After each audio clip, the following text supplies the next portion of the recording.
The morning mist clings to the ancient stones of Stonehenge as tourists gather with their cameras.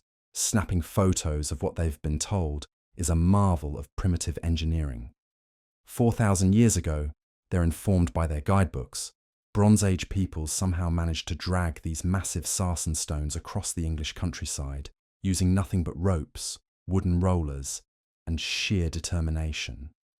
It's a neat story, a comfortable story, the kind of tale that fits perfectly into our textbooks and museum displays, reassuring us that human progress follows a predictable path from simple to complex, from crude to sophisticated. But what if that story is a lie?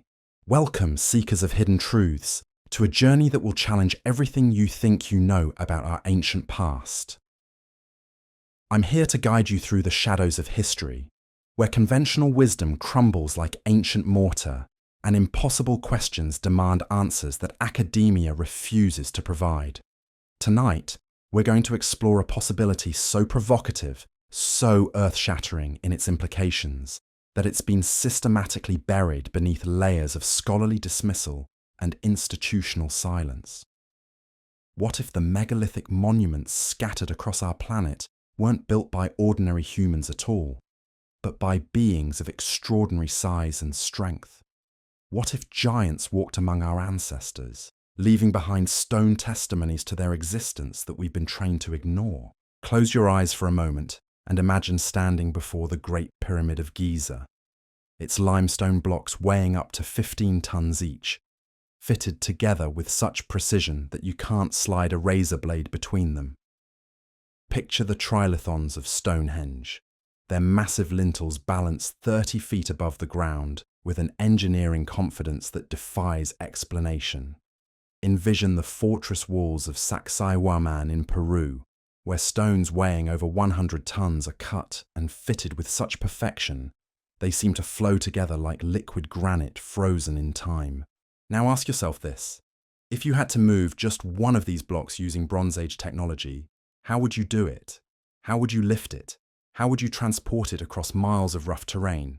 How would you place it with millimeter precision alongside thousands of others just like it? The answers you'll find in archaeology textbooks rely on theories so speculative, so dependent on massive leaps of faith, that they read more like desperate attempts to preserve a failing narrative than serious scientific inquiry. But there's another explanation, one that's been hiding in plain sight for millennia, encoded in the myths and legends of every culture on Earth. From the Nephilim of Hebrew scripture to the Titans of Greek mythology, from the Jötnar of Norse sagas to the Rakshasa of Hindu texts, humanity's oldest stories speak with startling consistency about a time when giants roamed the earth. These weren't metaphors or symbolic tales designed to teach moral lessons. They were memories passed down through generations of beings whose very existence has been systematically erased from our understanding of the past. The evidence isn't just mythological, it's carved in stone, buried in archaeological sites, and scattered across landscapes from Easter Island to the temples of Malta. Yet every time this evidence surfaces, it's met with the same response from the academic establishment: dismissal, ridicule, and a curious rush to provide alternative explanations that grow more convoluted with each new discovery. Tonight, we're going to examine that evidence with fresh eyes, unencumbered by the dogma that insists our ancestors were primitive peoples incapable of engineering marvels that challenge our modern capabilities.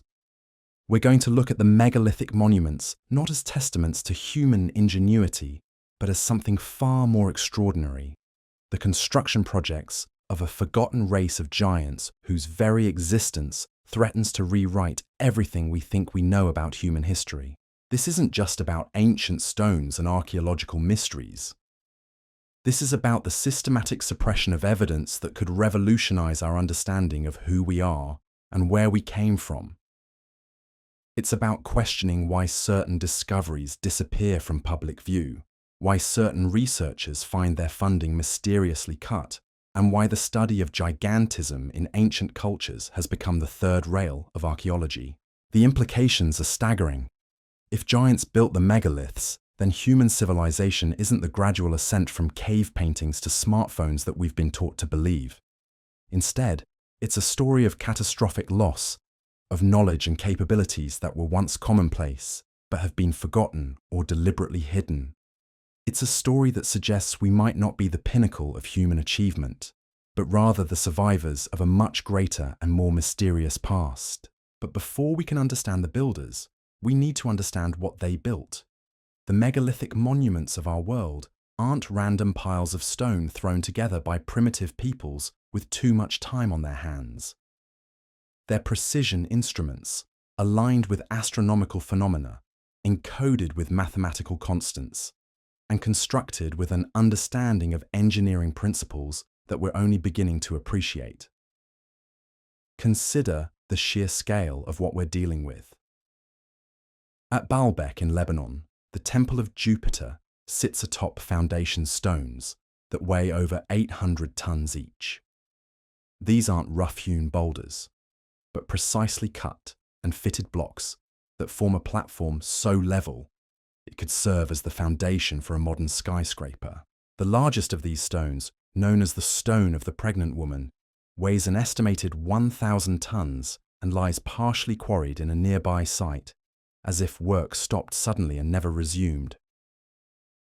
How do you move 1,000-ton stone? Modern cranes, the largest mobile cranes in the world, can lift about 1,200 tons under perfect conditions with carefully prepared ground and extensive support infrastructure. Yet somehow, ancient peoples allegedly managed this feat using primitive tools and techniques that remain completely theoretical because no one has ever successfully demonstrated them at the required scale. The same impossible engineering appears at megalithic sites across the globe. At Ollantaytambo in Peru, massive granite blocks are fitted together with joints so tight they appear to have been melted into place. The stones show evidence of precision cutting that would challenge modern diamond-tipped tools, yet we're told they were shaped using bronze chisels and stone hammers. At the megalithic temples of Malta, limestone blocks weighing dozens of tons are stacked in complex architectural arrangements that require not just brute strength, but sophisticated understanding of load distribution and structural engineering. Each of these sites tells the same story. Precision beyond the capabilities of the peoples credited with their construction, engineering knowledge that seems to have appeared fully formed without any developmental stages, and a scale of ambition that defies rational explanation given the supposed tools and workforce available. But here's where the giant hypothesis becomes more than just speculation. When you calculate the force required to lift, move, and precisely place these massive stones, you quickly realize that human strength, even amplified by simple machines like levers and pulleys, falls woefully short of what would be needed. The mathematics don't lie. The physics don't bend to accommodate our preferred narratives about primitive peoples accomplishing impossible tasks through determination alone. However, if you factor in builders of extraordinary size and strength, beings whose physical capabilities far exceeded those of ordinary humans, the equations begin to balance. A giant 12 feet tall wouldn't just be twice as tall as a 6-foot human, they would be roughly 8 times as strong, capable of lifting and manipulating stones that would be utterly impossible for normal-sized people to handle. This isn't idle speculation based on fantasy novels and Hollywood movies. The square-cube law, a fundamental principle of physics, tells us exactly how size relates to strength. As a creature's dimensions double, its strength increases by the cube of that factor. A being twice as tall as a normal human would possess 8 times the strength. A giant 3 times normal height would be 27 times stronger. Suddenly, the impossible becomes merely difficult, and the mysterious becomes mechanical. The evidence for such beings isn't limited to the capabilities required for megalithic construction. Archaeological discoveries of oversized human remains have been reported from sites across the world, from the mounds of North America to the caves of Romania.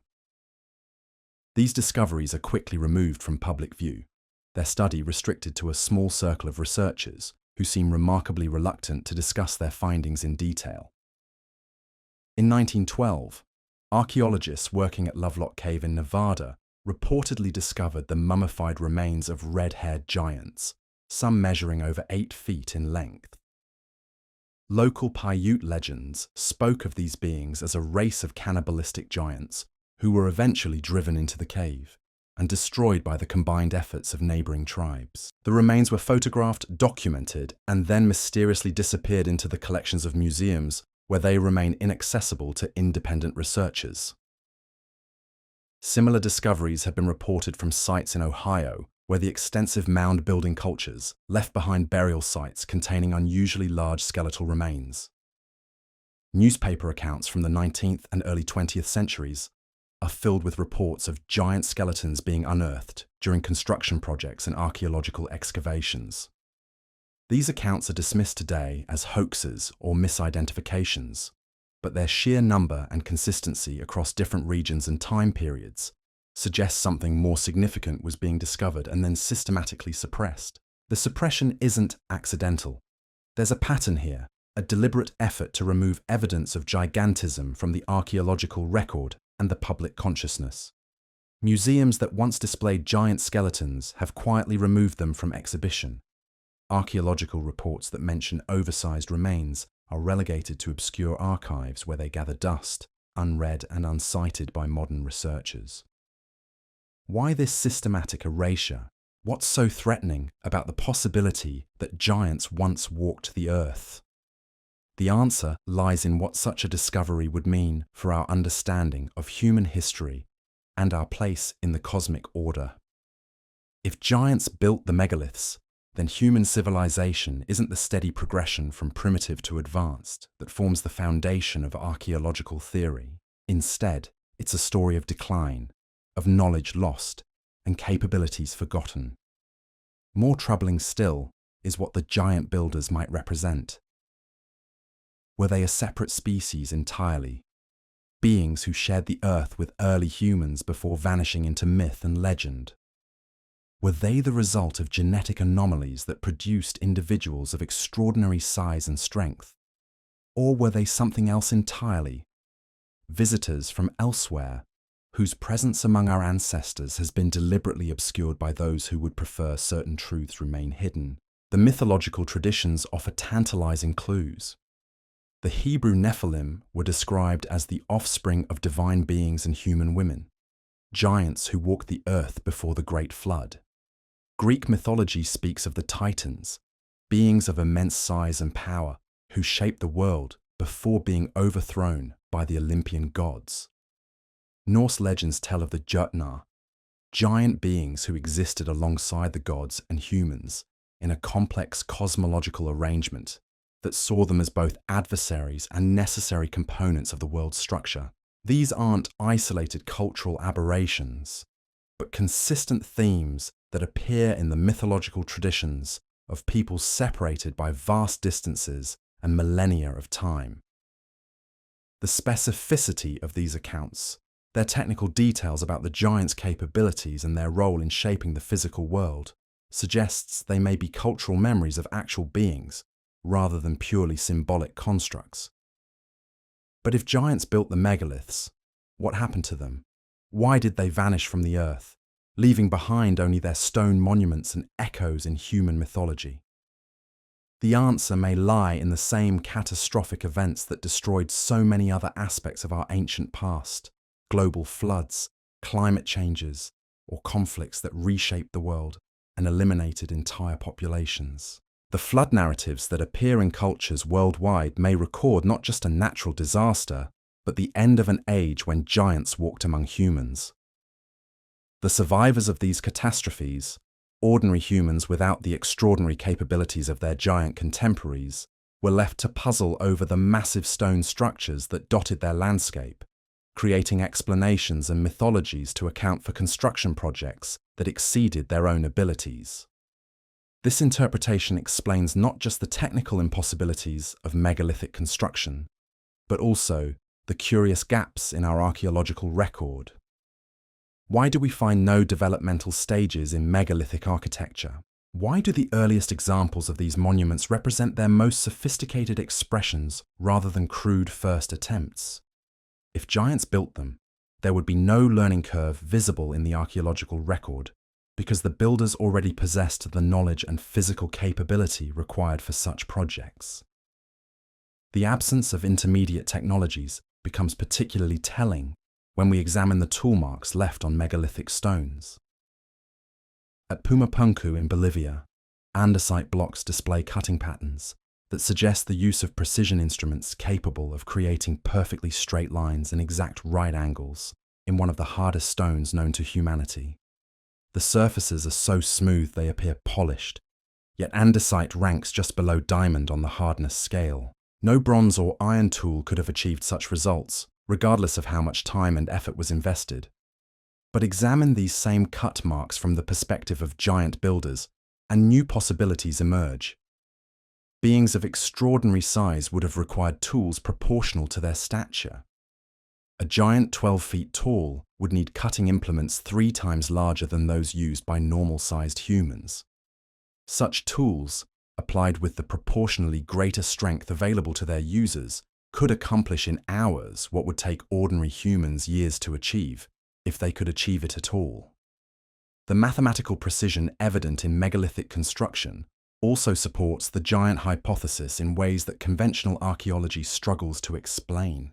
The Great Pyramid of Giza encodes the value of pi in its dimensions, incorporates the golden ratio in its proportional relationships, and aligns with true north to within 3/60ths of a degree. This level of mathematical sophistication, appearing suddenly in human civilization, without any evident developmental period, suggests knowledge that was inherited rather than discovered. Giants, as described in mythological sources, weren't merely larger versions of ordinary humans. They were portrayed as beings of superior intelligence and knowledge, capable of understanding cosmic principles that remained hidden from normal-sized peoples. The precision of megalithic monuments may reflect not just their physical capabilities, but their intellectual superiority as well. This intellectual aspect becomes crucial when we consider the astronomical alignments built into megalithic sites worldwide. Stonehenge tracks the movements of the sun and moon with clockwork precision. The pyramids of Giza align with the constellation Orion as it appeared in the night sky thousands of years ago. The megalithic complex at Nabta Playa in Egypt contains stone circles that map the positions of stars as they would have appeared over 6,000 years ago, incorporating knowledge of precession that supposedly wasn't discovered until much later in human history. These alignments require not just mathematical knowledge, but sustained observation of celestial phenomena across generations. They demand an understanding of long-term astronomical cycles that exceed the lifespan of individual observers. If giants possessed lifespans significantly longer than ordinary humans, as suggested in various mythological traditions, they would have been capable of making the extended observations necessary to create such precisely aligned monuments. The biblical accounts of the Nephilim describe beings who lived for centuries, if not millennia. Greek mythology speaks of titans whose existence spanned vast epochs of time. These extended lifespans would have allowed individual giants to observe and record astronomical phenomena across multiple cycles, accumulating the knowledge necessary to encode cosmic relationships into stone monuments that would endure long after their builders had vanished. But the giant hypothesis raises uncomfortable questions about the relationship between these beings and ordinary humans. Were giants benevolent teachers who shared their knowledge and capabilities with smaller human populations? Were they overlords who used human labor to accomplish their construction projects? Or were they something else entirely, beings whose presence among humans was temporary and whose departure left only mysterious monuments as evidence of their existence? The mythological record suggests all 3 possibilities existed simultaneously in different regions and time periods. Some traditions portray giants as wise teachers who instructed humans in the arts of civilization. Others describe them as tyrants who enslaved human populations and demanded tribute in the form of labor and resources, still others present them as aloof beings who pursued their own mysterious purposes with little regard for the smaller peoples who shared their world. This complex relationship may explain the curious mixture of fear and reverence that characterizes human attitudes toward megalithic monuments. These sites are simultaneously awesome and unsettling, impressive yet somehow alien. They feel like the work of beings who understood principles and possessed capabilities that remain beyond human reach, even with our modern technology and scientific knowledge. The suppression of giant evidence becomes more understandable when viewed through this lens. If megalithic monuments represent the achievements of a superior race of beings, then human civilization isn't the pinnacle of development that we've been taught to believe. Instead, we might be the diminished descendants of a greater age, struggling to understand technologies and capabilities that were once commonplace but have been lost to time and catastrophe. This possibility threatens fundamental assumptions about human progress and our place in the natural order. It suggests that bigger and stronger doesn't necessarily mean primitive and crude, that our ancestors might have been capable of achievements that exceed our own abilities. Such a revelation would require a complete re-evaluation of human history and our understanding of technological development. The cover-up extends beyond simple academic embarrassment. If giants built the megaliths, then human civilization has been in decline rather than ascent for thousands of years. The implications for modern society, with its faith in progress and technological advancement, would be profound and potentially destabilizing. Better to maintain the fiction that primitive peoples accomplished impossible tasks through determination and ingenuity than to admit that we might be the degenerate remnants of a superior civilization. Evidence for this cover-up appears in the curious patterns of discovery and suppression that characterize giant-related archaeological finds. Reports of oversized skeletal remains follow a predictable trajectory: initial discovery and documentation, brief media attention, academic dismissal or alternative explanation, and finally removal from public access. The remains themselves disappear into museum storage facilities, where they become unavailable for independent study or verification. The Smithsonian Institution, America's premier repository of archaeological materials, has been particularly active in acquiring and then restricting access to giant skeletal remains. Internal documents released through Freedom of Information Act requests reveal systematic efforts to remove evidence of gigantism from public exhibition and scholarly discourse. What began as scientific skepticism has evolved into institutional policy designed to suppress rather than investigate anomalous discoveries. This suppression isn't limited to skeletal remains. Photographic evidence of giant tools and artifacts discovered at megalithic sites has been systematically removed from archaeological reports and museum collections. Oversized stone implements that would have required users of extraordinary size to wield effectively are reclassified as ceremonial objects or misidentified as natural formations. The pattern is too consistent to be accidental and too widespread to be explained by simple scholarly disagreement. The technological implications of giant builders extend beyond the mere physical act of construction. If beings of extraordinary size and strength built the megaliths, they would have required transportation, communication, and organizational systems proportional to their capabilities. The absence of such infrastructure in the archaeological record suggests either that these systems were made of perishable materials that have since decayed, or that they were deliberately removed or destroyed. Some megalithic sites show evidence of sudden abandonment, as if work stopped abruptly and never resumed. The quarries at Baalbek contain partially finished stones that appear to have been abandoned mid-project. Similar evidence appears at Easter Island, where Moai statues lie scattered along ancient roads as if their transport was interrupted by some catastrophic event. These sites suggest that the giant builders didn't simply complete their projects and move on, but rather that their civilization ended suddenly and completely. The cause of this sudden disappearance remains one of the greatest mysteries associated with the giant hypothesis. Did environmental catastrophes eliminate the giant populations? Were they destroyed in conflicts with ordinary humans who eventually overwhelmed them through sheer numbers? Or did they simply withdraw from human contact, retreating to remote locations where their descendants might still exist beyond the reach of modern civilization? The answers to these questions may lie in the very monuments the giants left behind. Megalithic sites aren't just impressive displays of construction capability. They're repositories of encoded information that we're only beginning to understand.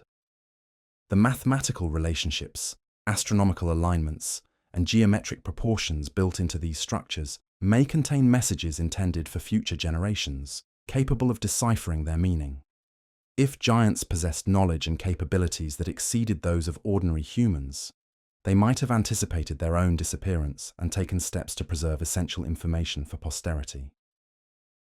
The megaliths could serve as both monuments to their achievements and libraries of their accumulated wisdom, waiting for the day when humanity develops sufficient understanding to unlock their secrets. This preservation hypothesis explains the incredible durability of megalithic construction.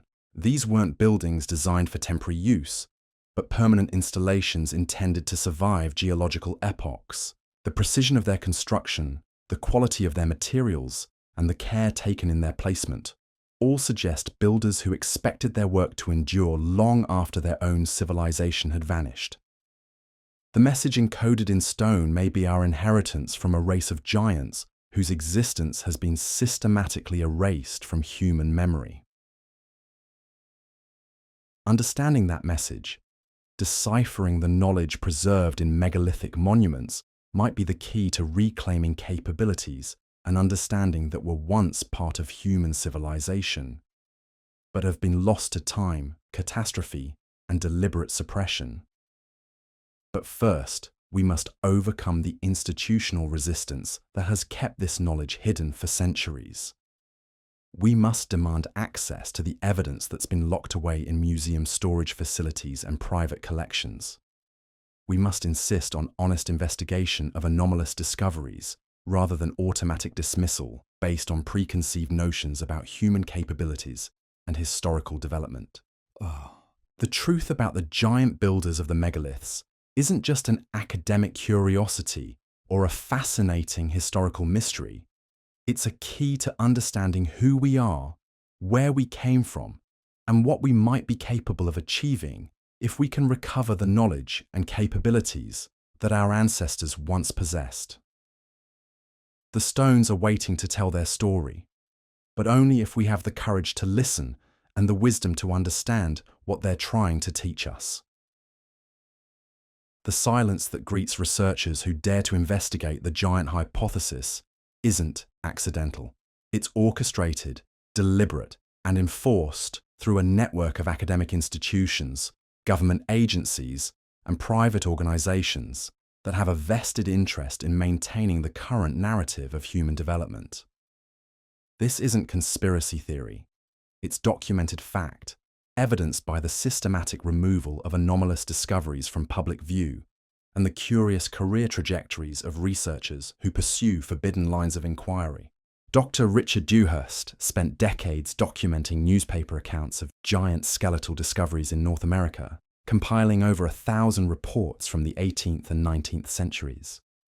His research revealed a consistent pattern: initial discovery by farmers, construction workers, or amateur archaeologists, followed by investigation from local museums or universities, then transfer to major institutions like the Smithsonian, and finally complete disappearance from the public record.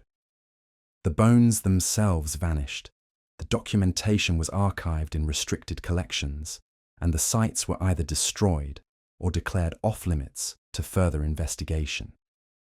When Dewhurst attempted to trace these specimens through official channels, he encountered a wall of bureaucratic obstruction. Requests for information were denied, access to collections was restricted, and museum officials claimed that records had been lost or destroyed. The pattern was too consistent across different institutions and time periods to be explained by simple institutional incompetence or natural disasters. Someone, or some organization, was actively working to remove evidence of giant discoveries from public awareness. the suppression extends to modern archaeological sites as well. In Romania, discoveries in the Carpathian Mountains have yielded skeletal remains of unusual size, some measuring over 9 feet in length. These finds have been studied by a small circle of researchers, but their work remains largely unpublished, and their access to the materials is strictly controlled. Independent investigators who attempt to visit the sites are turned away by armed guards, and requests for information are met with claims that the discoveries have been misidentified or exaggerated. Similar restrictions apply to sites in Peru, where the elongated skulls of Paracas have generated intense interest among researchers investigating ancient gigantism. While these specimens are clearly anomalous, showing cranial capacities that exceed normal human ranges by significant margins, access to them for independent study is severely limited. DNA analysis has been restricted to a handful of approved laboratories, and the results of these tests have been kept from public disclosure through a combination of non-disclosure agreements and institutional pressure. The pattern repeats itself at megalithic sites, where evidence of giant builders might be expected to surface. Excavations at Göbekli Tepe in Turkey, one of the world's oldest megalithic complexes, have been conducted under tight security with limited access for independent researchers. The site contains massive stone pillars arranged in complex patterns that would have required extraordinary strength and coordination to erect. Yet investigations into the physical capabilities of the builders have been discouraged or forbidden entirely. At Stonehenge, ground-penetrating radar surveys have revealed extensive subterranean structures that remain unexcavated, despite their potential importance for understanding the site's construction methods. Access to these areas is restricted, and proposals for investigation are routinely denied on grounds of historical preservation, even though non-invasive techniques could provide crucial information without damaging the monument. The restriction of access to potentially crucial evidence extends beyond archaeological sites to museum collections worldwide. The Natural History Museum in London houses extensive collections of skeletal remains from around the globe, including specimens that were originally catalogued as being of unusual size. However, these materials are no longer available for public viewing or independent study, having been reclassified or moved to restricted storage facilities. The American Museum of Natural History in New York follows similar policies, maintaining vast collections of archaeological materials that are theoretically available for research but practically inaccessible to investigators who might challenge conventional interpretations. Requests for access to anomalous specimens are routinely denied, with museum officials citing concerns about specimen preservation or the qualifications of requesting researchers. This systematic restriction of access to evidence serves a clear purpose. It prevents independent verification of discoveries that might challenge established historical narratives. By controlling who can study which materials, institutions can effectively control what conclusions are reached and what information becomes available to the public. The result is a closed loop of investigation, where only approved researchers studying approved materials can reach approved conclusions. The financial mechanisms that enforce this control are equally systematic. Research grants for projects investigating conventional aspects of human history are readily available from government agencies, private foundations, and academic institutions. However, funding for investigations into anomalous discoveries or alternative historical interpretations is virtually non-existent. Researchers who pursue such topics find themselves unable to secure the resources necessary for serious investigation, effectively ending their ability to challenge established narratives. Academic careers are built on published research, peer review, and institutional support. Researchers who investigate forbidden topics find themselves marginalized within their fields, their work rejected by mainstream journals, and their career advancement blocked by colleagues who view such investigations as professionally damaging. The message is clear: conform to accepted interpretations or face professional extinction. This career pressure extends to graduate students and junior researchers who might otherwise be inclined to investigate anomalous discoveries. The knowledge that pursuing certain topics will result in academic suicide effectively eliminates an entire generation of potential investigators, ensuring that questions about giant builders and megalithic construction techniques remain unasked and unanswered. The media plays a crucial role in maintaining this suppression by treating any discussion of giant builders as pseudoscience or fantasy. Television documentaries that mention the possibility of unusual human remains or anomalous construction techniques are relegated to entertainment programming rather than serious scientific investigation. Print media follows similar patterns, dismissing evidence for ancient gigantism as hoaxes or misidentifications without serious investigation. This media treatment serves to discredit legitimate questions about megalithic construction and ancient human populations by associating them with fringe theories and conspiracy narratives. The result is a public discourse where serious investigation of anomalous evidence is impossible because any researcher who pursues such topics is automatically classified as a pseudoscientist or conspiracy theorist. The psychological impact of this systematic suppression cannot be underestimated. When evidence that challenges fundamental assumptions about human history is consistently removed from public view, dismissed without investigation, or restricted to approved researchers, it creates an environment where questioning established narratives becomes literally unthinkable for most people. The absence of evidence in public discourse becomes evidence of absence in public consciousness. This manufactured ignorance serves specific interests by maintaining the narrative of human progress as a steady ascent from primitive beginnings to modern sophistication. If giants built the megaliths, then human technological development isn't the linear progression that forms the foundation of modern educational curricula and social policies. Instead, it might represent a decline from previous heights of achievement, a possibility that threatens fundamental assumptions about progress and human capability. The implications extend beyond academic history into contemporary politics and social organization. Modern societies are built on the assumption that technological advancement represents genuine progress, that newer is inherently better, and that current social arrangements represent the pinnacle of human development. Evidence for advanced ancient civilizations, particularly those involving beings of superior physical capabilities, challenges these assumptions by suggesting that human potential might have been greater in the past than it is today.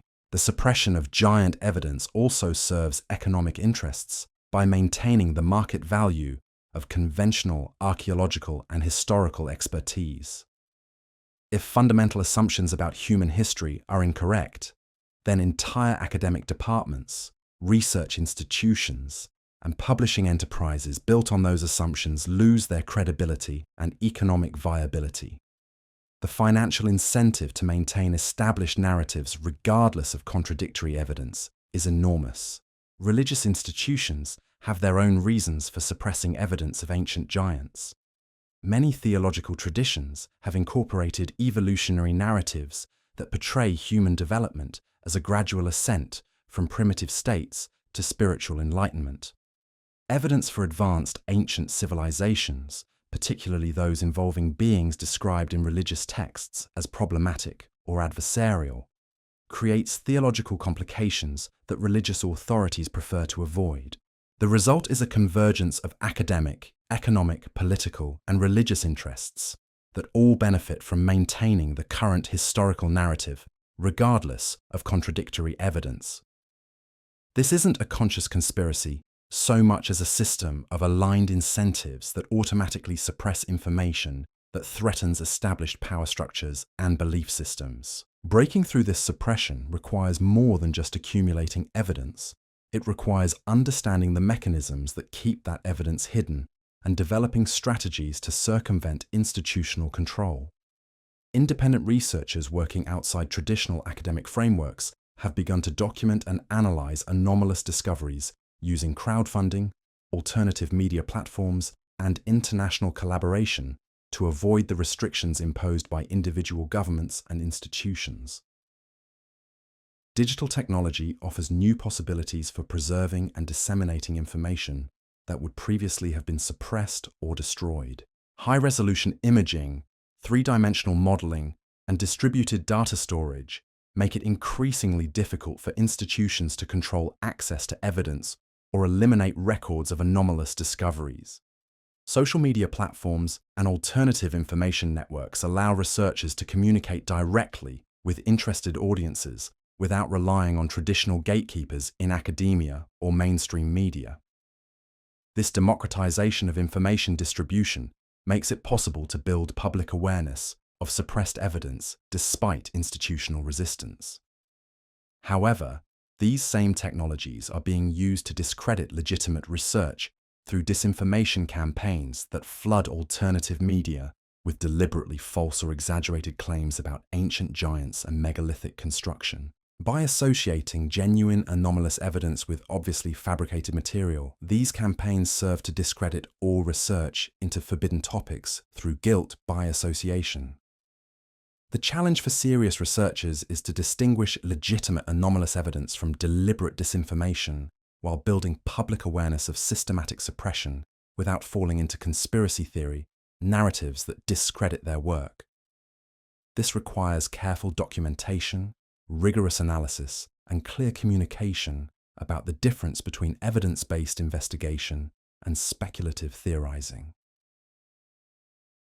The stakes in this battle for historical truth extend far beyond academic debate or public curiosity about ancient mysteries. If giants built the megaliths, then human understanding of our own capabilities and potential requires fundamental revision. The knowledge and techniques that enabled such construction might still be recoverable, offering possibilities for technological and social development that current paradigms cannot envision. The megalithic monuments themselves may contain encoded information about advanced construction techniques, mathematical principles, or scientific knowledge that could revolutionize modern engineering and architecture. But accessing this information requires acknowledging that the builders possessed capabilities that exceeded those of ordinary humans, a possibility that institutional suppression has made literally unthinkable for most researchers. The systematic removal of giant evidence from public awareness represents more than just academic censorship. It constitutes a theft of human heritage. If our ancestors possessed knowledge and capabilities that have been deliberately hidden from us, then we have been robbed of our birthright as inheritors of that legacy. The suppression doesn't just hide the past, it limits the future by preventing us from building on the achievements of previous civilizations. Understanding the mechanisms of suppression is therefore crucial for anyone seeking to uncover the truth about megalithic construction and ancient human populations. The evidence exists, but it has been systematically hidden, restricted, and discredited through institutional policies that prioritize narrative control over scientific investigation. Breaking through these barriers requires not just curiosity about the past, but courage to challenge present-day power structures that benefit from keeping certain truths hidden.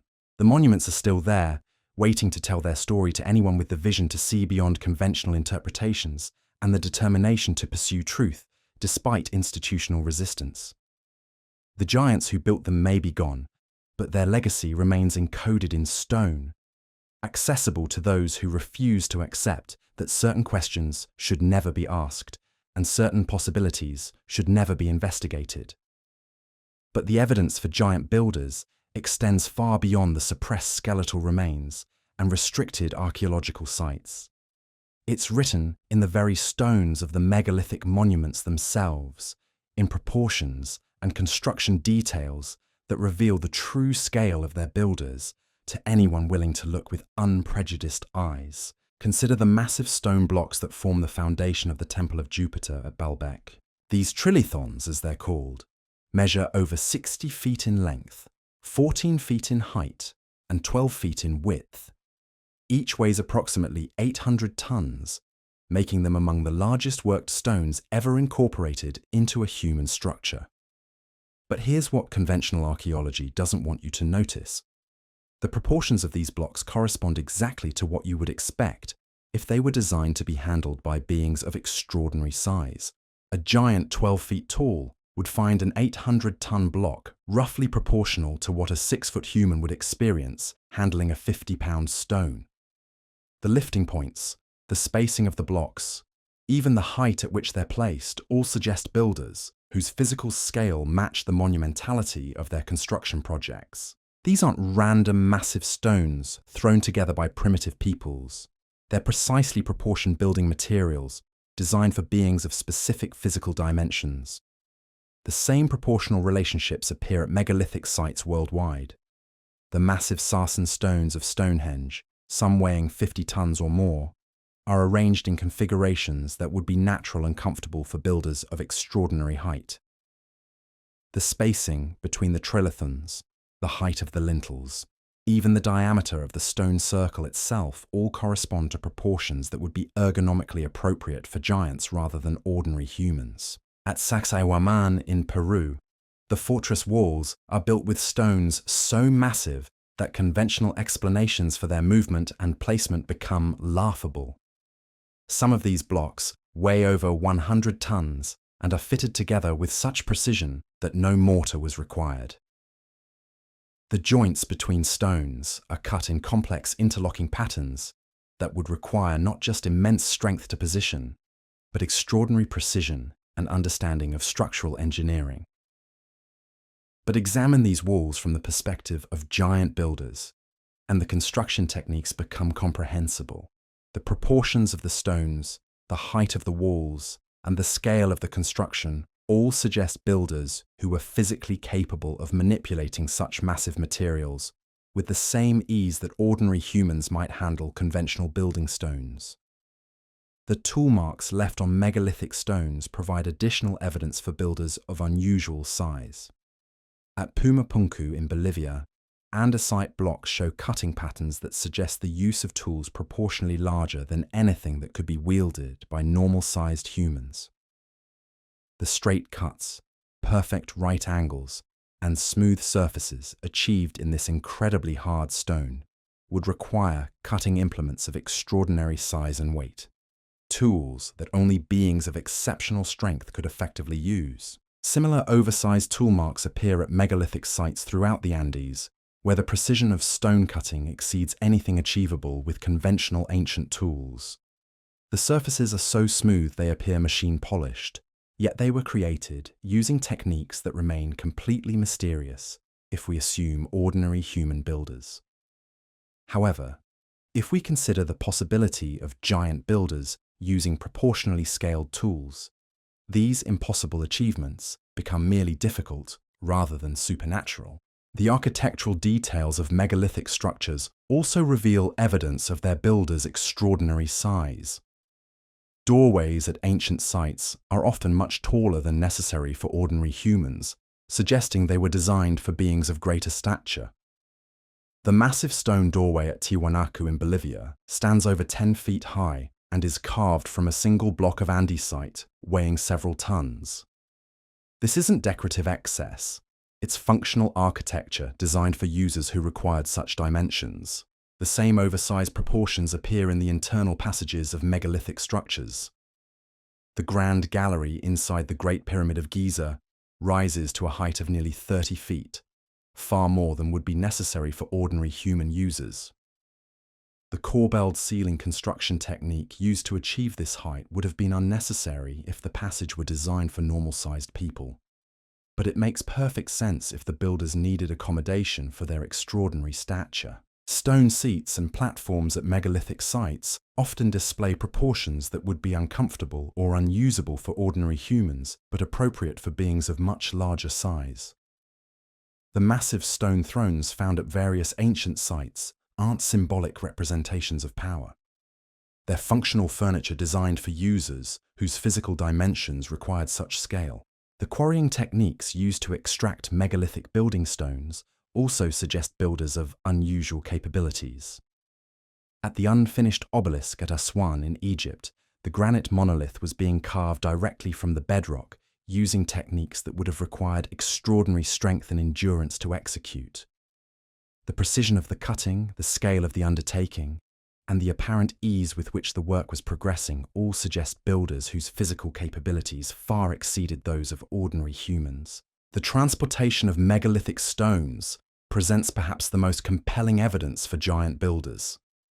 Moving stones weighing hundreds of tons across rough terrain requires not just mechanical advantage through ramps, rollers, and levers, but also the application of immense physical force that exceeds the capabilities of any reasonable number of ordinary humans working together. But giants wouldn't need complex transportation systems to move such stones. Beings of extraordinary size and strength could lift and carry blocks that would be immovable for normal humans, explaining the absence of evidence for the elaborate transportation infrastructure that conventional theories require. The stones weren't dragged across the landscape using thousands of workers and complex mechanical systems. They were simply carried by beings strong enough to handle them directly. The precision placement of megalithic stones provides additional evidence for builders of unusual capabilities. Positioning massive blocks with millimeter accuracy requires not just strength, but extraordinary control and coordination. Ordinary humans, even working in large groups with mechanical aids, would struggle to achieve the precision evident in megalithic construction. However, individual giants with proportional strength and dexterity could position such stones with the same ease that skilled craftsmen manipulate smaller materials. The speed of megalithic construction also suggests builders of extraordinary capabilities. The massive scale of sites like Göbekli Tepe, with its multiple stone circles containing dozens of carved pillars, would have required centuries or millennia to complete using conventional construction methods and ordinary human labor. However, the archaeological evidence suggests these sites were completed much more rapidly, as if the builders possessed capabilities that allowed them to work at speeds impossible for ordinary humans. The absence of construction camps, worker villages, and support infrastructure at megalithic sites becomes explicable if the builders were giants who didn't require the extensive logistical support that conventional construction projects would demand. A small number of giant builders could accomplish in months what would take thousands of ordinary humans years to complete, eliminating the need for permanent settlements and supply chains. The artistic elements incorporated into megalithic construction also reveal evidence of their builders' extraordinary nature. The carved reliefs at Göbekli Tepe, the precision of the astronomical alignments at Stonehenge, and the mathematical relationships encoded in the Great Pyramid all suggest builders who possessed not just physical superiority, but intellectual capabilities that exceeded those of ordinary humans. These weren't primitive giants driven by brute force alone, but sophisticated beings who understood complex principles of engineering, astronomy, and mathematics. Their monuments incorporate knowledge that wouldn't be rediscovered by ordinary humans for thousands of years, suggesting that giant builders possessed intellectual as well as physical advantages over their smaller contemporaries. The durability of megalithic construction provides final evidence for the extraordinary nature of its builders. These structures have survived earthquakes, floods, wars, and millennia of weathering while maintaining their structural integrity. This isn't accidental. It reflects construction techniques and quality control that exceed anything achievable by ordinary ancient peoples using conventional methods. Giants building for themselves would naturally create structures proportional to their own lifespans and physical needs. If these beings lived for centuries or millennia, as suggested in various mythological traditions, they would build accordingly, creating monuments designed to last for geological epochs rather than mere human generations. The evidence is overwhelming when examined, without the prejudice of conventional archaeological assumptions. The proportions, the tool marks, the construction techniques, the transportation methods, and the architectural details all point to builders of extraordinary size and capabilities. The megalithic monuments aren't just impressive achievements by primitive peoples. They're the natural products of a race of giants whose existence has been systematically erased from human memory. But acknowledging this evidence requires abandoning comfortable assumptions about human history and confronting the possibility that our ancestors shared the world with beings whose capabilities far exceeded our own. The implications are staggering, not just for our understanding of the past, but for our assumptions about human potential and our place in the cosmic order. The giants built in stone because they knew their time was limited. They created monuments that would outlast their civilization, preserving evidence of their existence for future generations capable of recognizing the truth. We are those future generations, and the time has come to acknowledge what the stones have been trying to tell us all along. The engineering precision required for megalithic construction becomes even more revealing when we examine the acoustic properties built into these ancient structures. At megalithic sites across the globe, from the chambers of Newgrange in Ireland to the galleries beneath the pyramids of Giza, acoustic engineers have discovered that these spaces were designed with an understanding of sound propagation that rivals modern concert hall acoustics. Inside the King's Chamber of the Great Pyramid, sounds resonate at specific frequencies that create standing waves, transforming the granite chamber into a massive resonating cavity. The dimensions aren't arbitrary, they're precisely calculated to amplify certain tones while dampening others. But here's what conventional archaeology refuses to acknowledge. The acoustic properties are optimized for voices much deeper and more powerful than those of ordinary humans. The resonant frequencies of these chambers correspond to vocal ranges that would be natural for beings of extraordinary size. Just as a giant's physical proportions would be scaled up from normal human dimensions, their vocal cords would produce sounds in frequency ranges far below normal human speech. The acoustic design of megalithic chambers suggests they were built by and for beings whose voices match their physical stature. Dr. Aaron Watson, an acoustic archaeologist who has studied sound properties at dozens of megalithic sites, has documented resonant frequencies that seem designed for vocal ranges that no ordinary human could produce. His measurements at Megaliths in Scotland reveal acoustic properties that would amplify sounds in frequency ranges so low they approach the limits of human hearing. Yet these frequencies would be perfectly natural for beings whose larynxes were proportionally scaled to match 12-foot-tall bodies. The implications extend beyond mere vocal acoustics. The ability to produce and utilize such low-frequency sounds would have provided giant builders with communication capabilities that ordinary humans couldn't match. Infrasound, those frequencies below the range of human hearing, can travel for miles through solid rock, allowing communication between different parts of massive construction projects without the need for visible signals or messengers. But the acoustic evidence goes deeper than communication systems. The specific frequencies that resonate within megalithic chambers correspond to brainwave patterns associated with altered states of consciousness. Exposure to these low-frequency vibrations can induce trance-like states, enhanced memory formation, and heightened awareness. Were the giant builders incorporating psychoacoustic principles into their architecture, creating spaces that could enhance mental capabilities through sound? The mathematical precision of these acoustic properties suggests builders who understood principles of physics that wouldn't be formally discovered until the modern era. The relationship between chamber dimensions, resonant frequencies, and human consciousness requires knowledge of harmonic mathematics, acoustic engineering, and neurophysiology that exceeds anything attributed to ancient peoples by conventional archaeology. Yet if we consider giant builders whose intellectual capabilities match their physical superiority, such advanced acoustic engineering becomes explicable. Beings who lived for centuries or millennia would have had time to develop understanding of natural phenomena that ordinary humans, with their brief lifespans, could never achieve through direct observation and experimentation. The acoustic properties of megalithic sites also explain certain aspects of ancient mythology that have always seemed metaphorical, but may actually record literal events. Stories of giants whose voices could shake mountains, whose calls could be heard across vast distances, whose words had power to move stones, suddenly become descriptions of beings whose vocal capabilities were proportional to their physical size and whose understanding of acoustic principles allowed them to achieve effects that seemed magical to ordinary observers. The resonant chambers weren't just architectural achievements.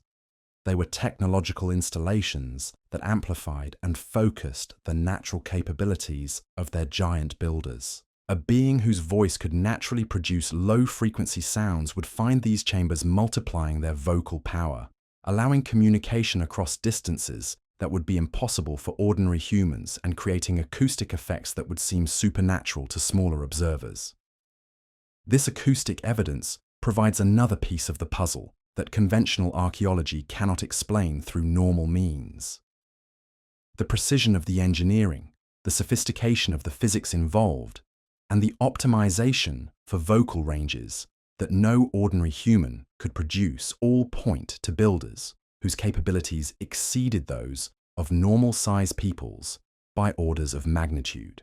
But the acoustic properties of megalithic sites reveal something else about their builders. They were creating more than just impressive monuments. These structures were designed as functional installations that enhanced and amplified the natural capabilities of their users. The giants weren't just building big, they were building smart, incorporating advanced understanding of physics and human consciousness into architectural projects that served purposes we're only beginning to comprehend. The knowledge required for such acoustic engineering suggests that giant builders possessed not just physical superiority, but intellectual traditions that had been developing for far longer than the brief history attributed to human civilization. These weren't primitive beings who happened to be large. They were sophisticated engineers whose understanding of natural phenomena exceeded anything achieved by ordinary humans until the modern era. The systematic suppression of acoustic evidence from megalithic sites follows the same pattern we've seen with skeletal remains and construction details. Measurements that reveal acoustic properties optimized for non-human vocal ranges are dismissed as coincidental or misinterpreted as evidence for primitive ritual practices, rather than advanced engineering. The possibility that these chambers were designed by and for beings of extraordinary vocal capabilities is never seriously considered because it challenges fundamental assumptions about the builder's identity. Yet the acoustic evidence is measurable, repeatable, and undeniable. The chambers resonate at specific frequencies, the dimensions are precisely calculated to achieve these effects, and the optimization is for vocal ranges that no ordinary human could produce. The engineering required to achieve such acoustic properties exceeds the capabilities attributed to ancient peoples by conventional archaeology. Yet the evidence exists in stone and can be verified by anyone with appropriate measuring equipment. The silence that greets researchers who document these acoustic anomalies is itself revealing. When acoustic engineers publish measurements showing that megalithic chambers are optimized for non-human vocal ranges, their work is ignored by mainstream archaeology, relegated to specialized journals that few people read, or dismissed as misinterpretation of primitive construction techniques. The pattern of suppression extends to acoustic evidence, just as it does to skeletal remains and construction details. This systematic dismissal of acoustic evidence serves the same purpose as the suppression of other anomalous discoveries. It prevents serious consideration of possibilities that would require fundamental revision of established historical narratives. If megalithic chambers were designed for beings whose vocal capabilities exceeded those of ordinary humans, then the builders possessed not just physical superiority, but intellectual sophistication that challenges assumptions about ancient technological development. The acoustic properties of megalithic sites also provide clues about the social organization of giant builders. The optimization for low-frequency communication suggests beings who could coordinate massive construction projects through vocal signals that would be inaudible to ordinary humans. This capability would have provided significant advantages in organizing large-scale activities while maintaining secrecy from smaller populations who might be present in the same areas. The ability to communicate through infrasound would also have provided tactical advantages in any conflicts between giants and ordinary humans. Communications that couldn't be intercepted or understood by normal-sized peoples would allow coordination of activities without revealing intentions or plans. This acoustic superiority might explain how relatively small numbers of giants could maintain control over much larger populations of ordinary humans, as suggested in various mythological traditions. The technological implications of acoustic engineering at megalithic sites extend beyond communication and consciousness alteration. The precise control of resonant frequencies could be used for materials processing, allowing the manipulation of stone and metal through vibrational techniques that would seem impossible to observers who didn't understand the underlying physics.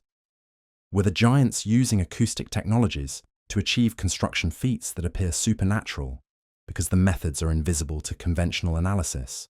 Recent experiments with acoustic levitation have demonstrated that precisely controlled sound waves can suspend and manipulate objects through acoustic forces alone. The power levels required for such techniques scale with the mass of the objects being manipulated, but they also scale with the acoustic power available from the sound sources. Beings whose vocal capabilities were proportional to 12-foot-tall bodies could generate acoustic forces that would be impossible for ordinary humans, potentially allowing manipulation of massive stones through purely acoustic means. This possibility explains one of the most persistent mysteries of megalithic construction: the absence of evidence for the mechanical systems that conventional theories require. If stones were moved and positioned using acoustic levitation techniques, there would be no need for ramps, rollers, levers, or other mechanical aids. The construction process would leave no archaeological traces beyond the finished monuments themselves, exactly matching what we observe at megalithic sites worldwide. The acoustic evidence also provides insight into the disappearance of giant builders from the archaeological record. If their construction techniques relied on acoustic capabilities that were natural to their physical proportions, then the loss of these builders would also mean the loss of the technologies they employed. Ordinary humans, lacking the vocal power necessary to generate the required acoustic forces, would be unable to continue using these construction methods, even if they understood the principles involved.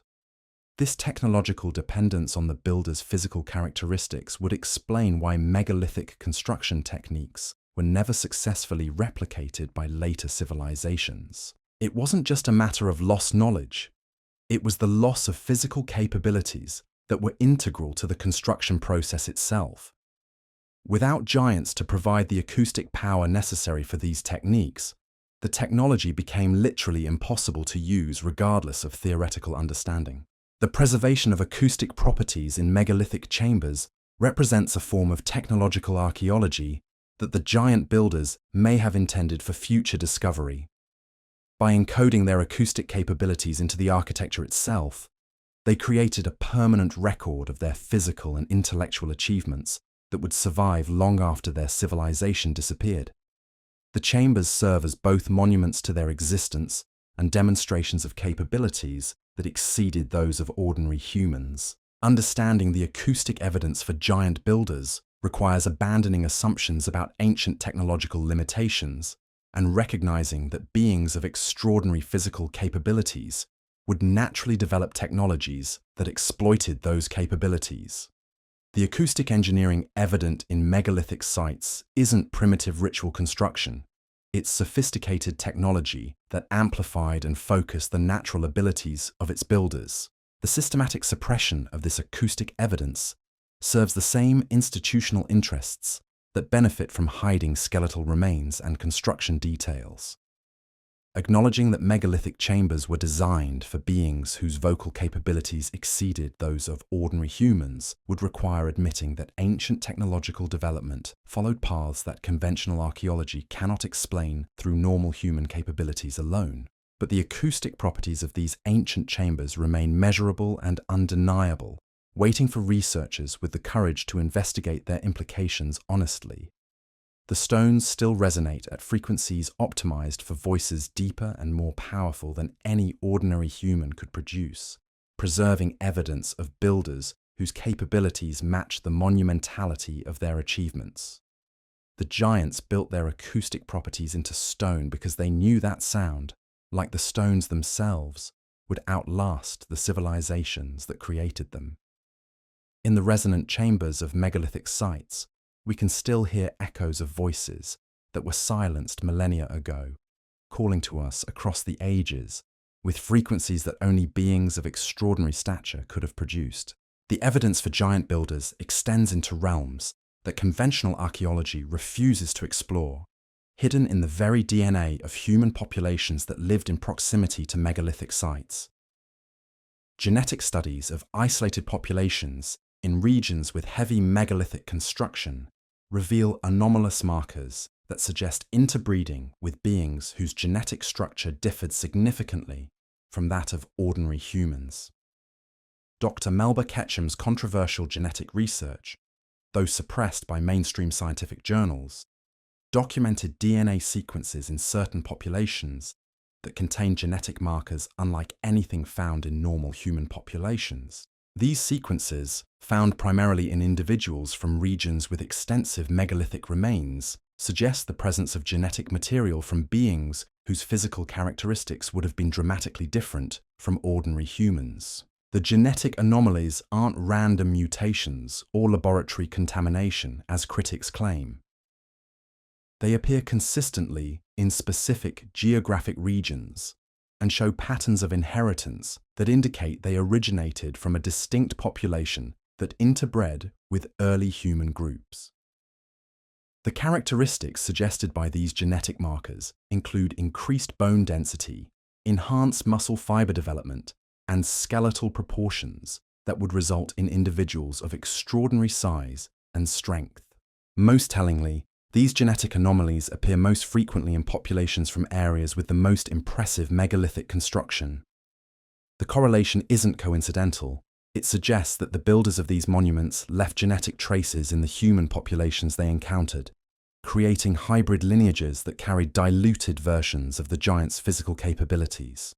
The suppression of genetic evidence follows the same pattern we've seen with skeletal remains and acoustic properties. Research that documents anomalous DNA sequences is denied publication in mainstream journals, relegated to fringe publications, or simply ignored by the scientific community. Researchers who pursue such investigations find their funding cut and their academic careers terminated, ensuring that genetic evidence for ancient giant populations remains hidden from public awareness. The institutional resistance to genetic evidence is particularly revealing because DNA analysis provides objective, measurable data that cannot be dismissed as misinterpretation or wishful thinking. The genetic markers either exist or they don't. The sequences either show anomalous characteristics or they don't. The fact that such clear-cut evidence is systematically suppressed indicates that powerful interests are actively working to prevent public awareness of humanity's hybrid genetic heritage. The implications of genetic evidence for ancient giants extend beyond simple historical curiosity. If modern human populations carry genetic material from beings of extraordinary physical capabilities, then human potential might be far greater than currently recognized. The genetic switches that control gigantism in ancient populations might still be present in modern DNA, dormant, but potentially activatable under the right conditions. This possibility explains the systematic suppression of genetic research into ancient gigantism. If human beings carry genetic potential for extraordinary size and strength, then current social and political arrangements based on assumptions about human limitations would be threatened. The discovery that humans might be capable of much more than currently recognized could destabilize entire systems of control that depend on perceived human weakness and dependence. The genetic evidence also provides clues about the nature of the beings who interbred with early human populations. The DNA sequences suggest beings whose genetic structure was compatible with human reproduction, but significantly different in expression. This compatibility indicates that the giants weren't entirely separate species, but rather variants of humanity itself, possibly the result of genetic modifications or evolutionary pressures that no longer exist. The regional concentration of genetic anomalies around megalithic sites suggests that interbreeding between giants and ordinary humans was geographically limited and temporally specific. The giants didn't interbreed randomly with human populations worldwide. but rather maintained specific relationships with particular groups in areas where they were engaged in construction projects. This pattern supports historical accounts that describe giants as maintaining separate societies while occasionally interacting with human populations for specific purposes. The genetic evidence suggests these interactions sometimes included interbreeding, creating hybrid offspring who carried diluted versions of their giant ancestors' capabilities while remaining part of human society. The timing of genetic anomalies also correlates with the construction periods of megalithic sites, suggesting that interbreeding occurred during active construction phases when giants and humans would have been in close proximity.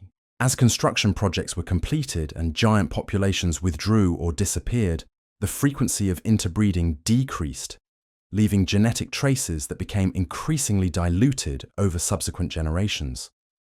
Modern populations that show the highest concentrations of anomalous genetic markers are often found in areas that were isolated from major population movements after the megalithic construction period. These genetic islands preserved the hybrid heritage more effectively than regions that experienced extensive population mixing and migration over subsequent millennia. The physical characteristics suggested by genetic analysis match descriptions of giants found in mythological traditions worldwide. Enhanced bone density, increased muscle mass, and skeletal proportions that would result in extraordinary height and strength all correspond to the beings described in ancient texts as the builders of massive stone monuments. The genetic evidence also explains certain anomalous physical characteristics that appear sporadically in modern human populations.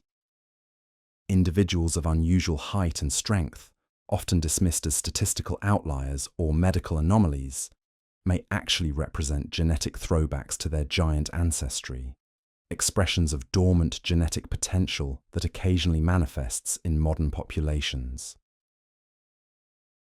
The systematic study of these genetic anomalies could provide crucial insights into human potential and the nature of the beings who contributed to our genetic heritage. However, such research is actively discouraged or prevented by institutional policies that prioritize genetic conformity over investigation of human diversity and potential. The suppression of genetic evidence serves multiple institutional interests. Medical establishments benefit from maintaining assumptions about human limitations because treatments and interventions are designed around those assumptions. Genetic evidence for enhanced human potential would require fundamental revision of medical models and therapeutic approaches. Political systems also benefit from suppressing evidence of human genetic potential because social control mechanisms are designed around assumptions of human weakness and dependence. Evidence that humans might be capable of extraordinary physical and intellectual achievements would threaten systems that depend on perceived human limitations for their effectiveness.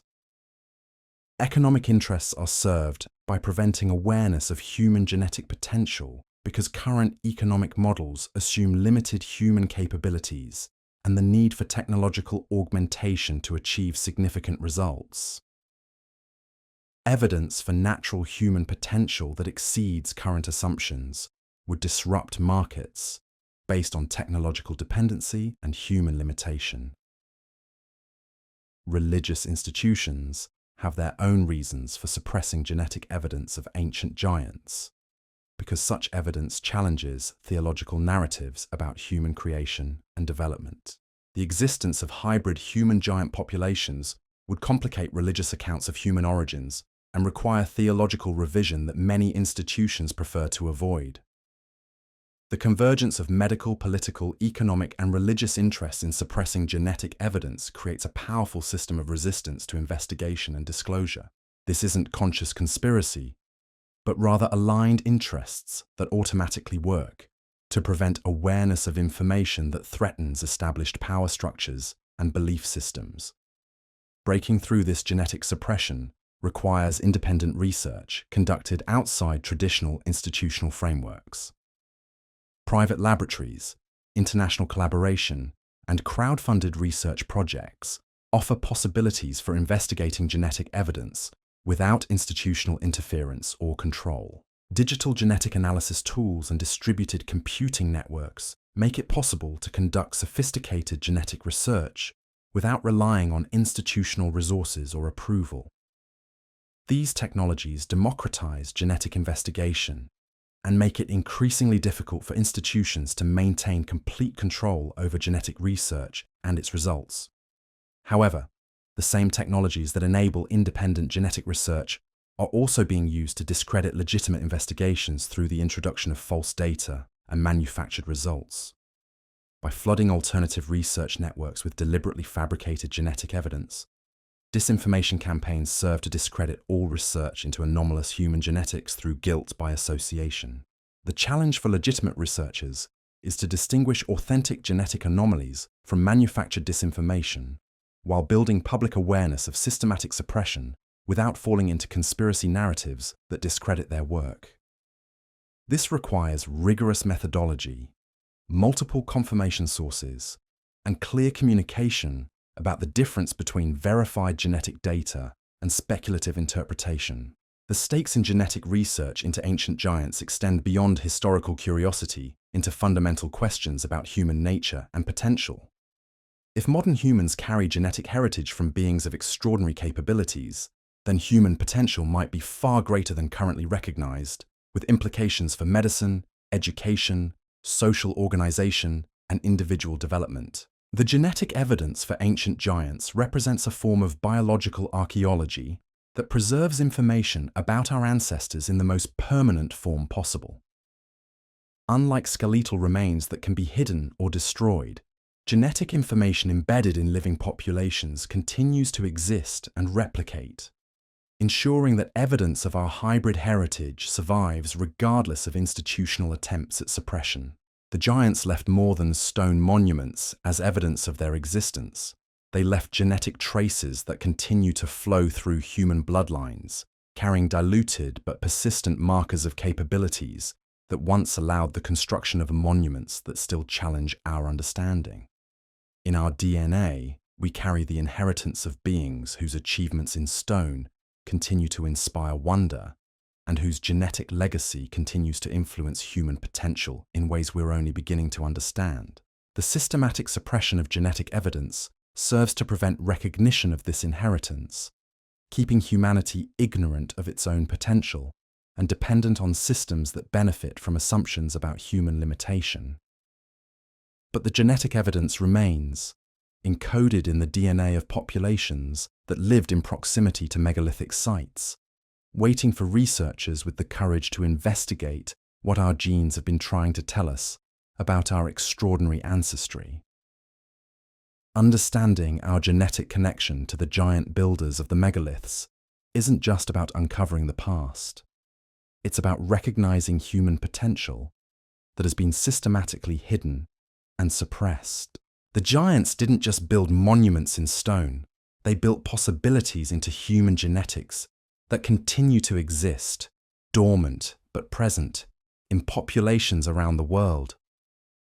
Awakening this genetic potential could revolutionize human capabilities and achievements, but only if we have the courage to acknowledge what our DNA has been preserving for thousands of years. The architectural legacy of giant builders extends far beyond the famous megalithic sites that draw tourists and researchers. Hidden in plain sight across the globe are structures whose proportions, construction techniques, and engineering principles reveal the influence of beings whose capabilities exceeded those of ordinary humans by orders of magnitude. In the remote regions of Siberia, massive stone structures emerge from the permafrost as climate change exposes archaeological sites that have been frozen for millennia. These installations, built with the same precision and scale evident at better-known megalithic sites, show clear evidence of construction techniques that required builders of extraordinary physical capabilities. The stones are positioned with accuracy that defies explanation through conventional archaeological models, yet they receive no attention from mainstream researchers because they don't fit established timelines and theories about human development in northern regions. The Siberian structures reveal architectural principles that appear nowhere in the conventional archaeological record for the regions where they're found. The proportions, the engineering solutions, and the construction techniques all suggest builders who possess knowledge and capabilities that were imported from elsewhere rather than developed locally. These aren't the products of indigenous technological development, but rather installations created by beings who brought advanced construction capabilities to regions that supposedly had no contact with megalithic building traditions. Similar anomalous structures appear in the Amazon basin, where satellite imagery has revealed geometric earthworks and stone installations that dwarf anything attributed to pre-Columbian civilizations in South America.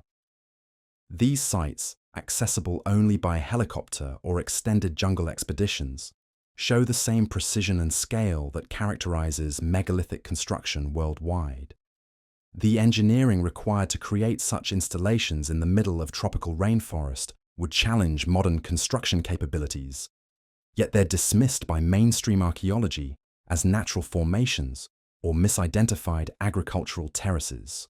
The Amazon installations reveal something crucial about the global extent of giant builder activity.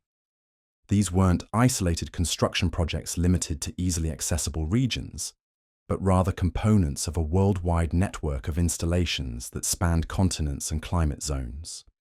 The builders possessed capabilities that allowed them to work in environments that would challenge modern construction equipment, creating monuments in locations so remote that their existence has only recently been discovered through satellite technology.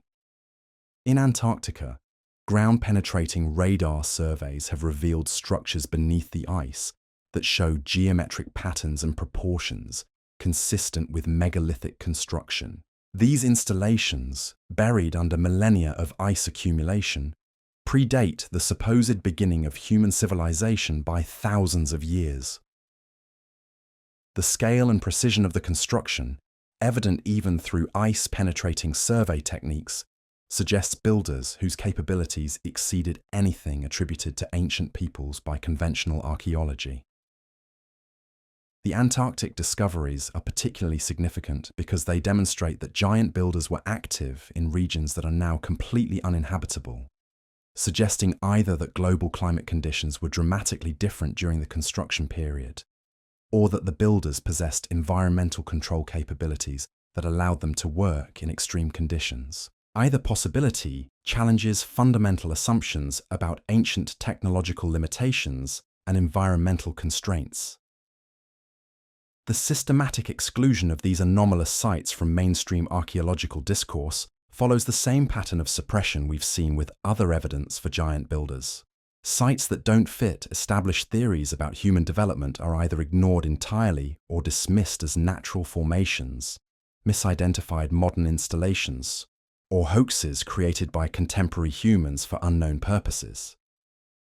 This selective attention serves to maintain the illusion that megalithic construction was limited to a few well-known sites in regions where conventional theories can provide plausible explanations for their existence. By ignoring or dismissing sites that reveal the true global extent of giant builder activity, mainstream archaeology preserves the fiction that these monuments represent isolated achievements by primitive peoples rather than components of a worldwide construction network created by beings of extraordinary capabilities.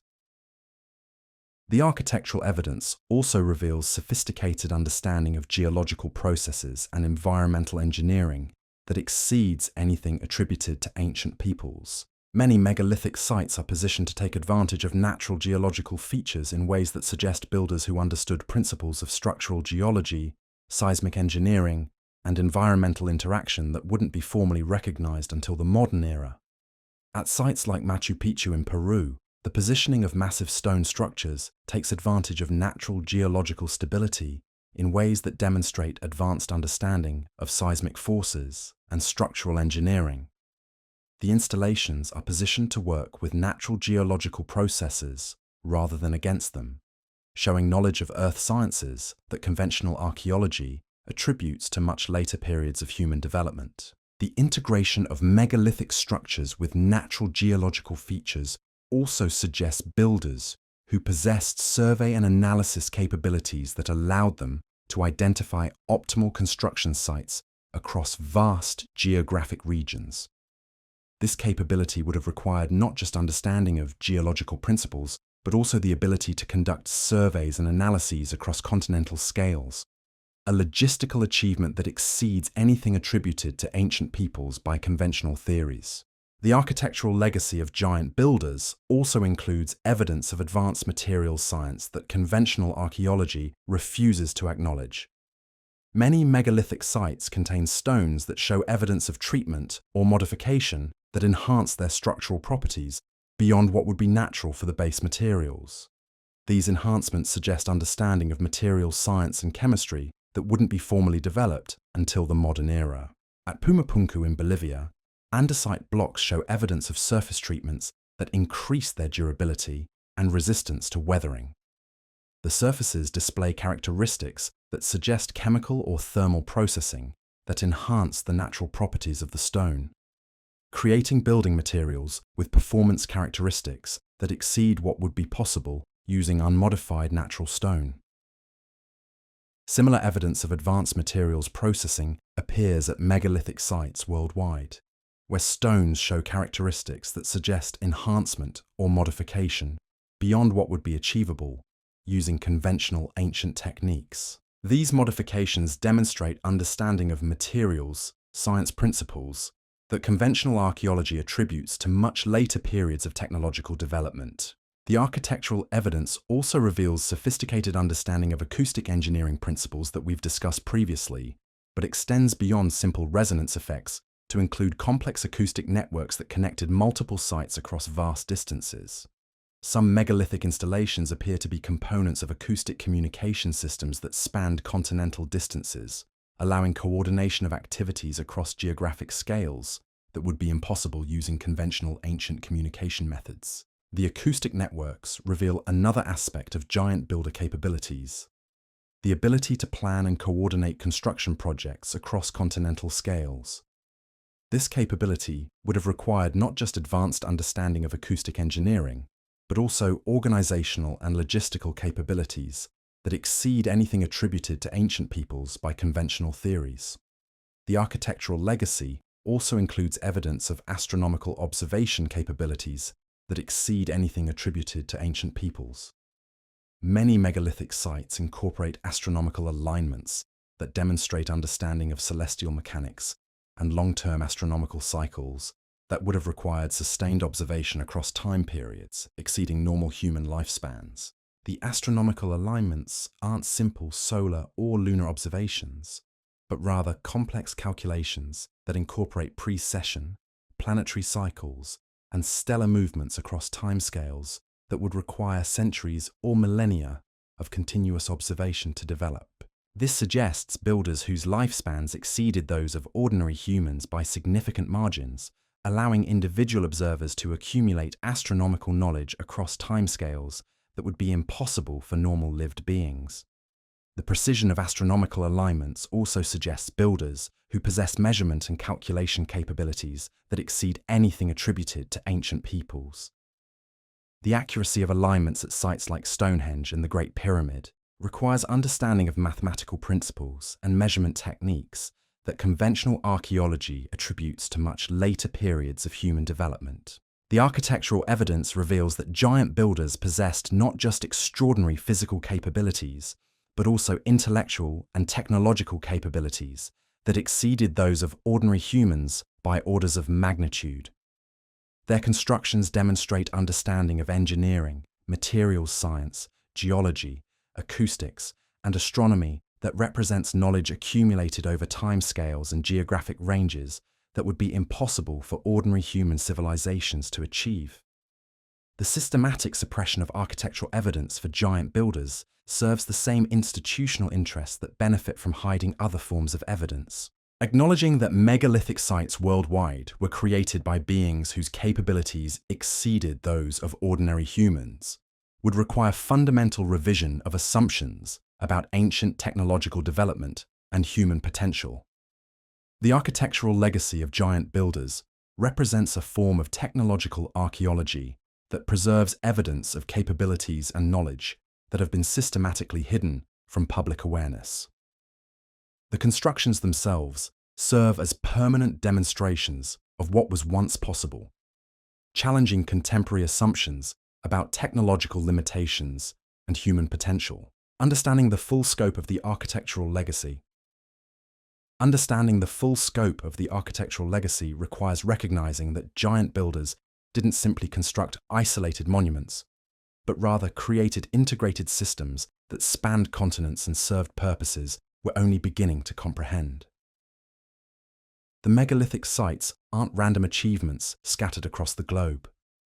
They're components of a coordinated network that reveals planning and execution on a scale that dwarfs anything attempted by modern civilization. The mathematical relationships between distant megalithic sites provide compelling evidence for this coordinated network. The distances between major installations like Giza, Stonehenge, and Angkor Wat aren't arbitrary, but rather correspond to precise mathematical ratios that suggest deliberate positioning. These relationships become apparent only when you map the sites using coordinate systems that account for the Earth's spherical geometry, revealing patterns that would be impossible to achieve without advanced understanding of global geography and sophisticated surveying capabilities. Dr. Karl Munk's investigations into what he termed the Code of the Ancients revealed that megalithic sites worldwide are positioned according to mathematical relationships that encode precise longitude and latitude coordinates. These relationships demonstrate that the builders possessed not only accurate maps of the entire planet, but also standardized measurement systems that allowed coordination of construction projects across vast distances. The coordinate relationships aren't simple coincidences that emerge from plotting random points on a map.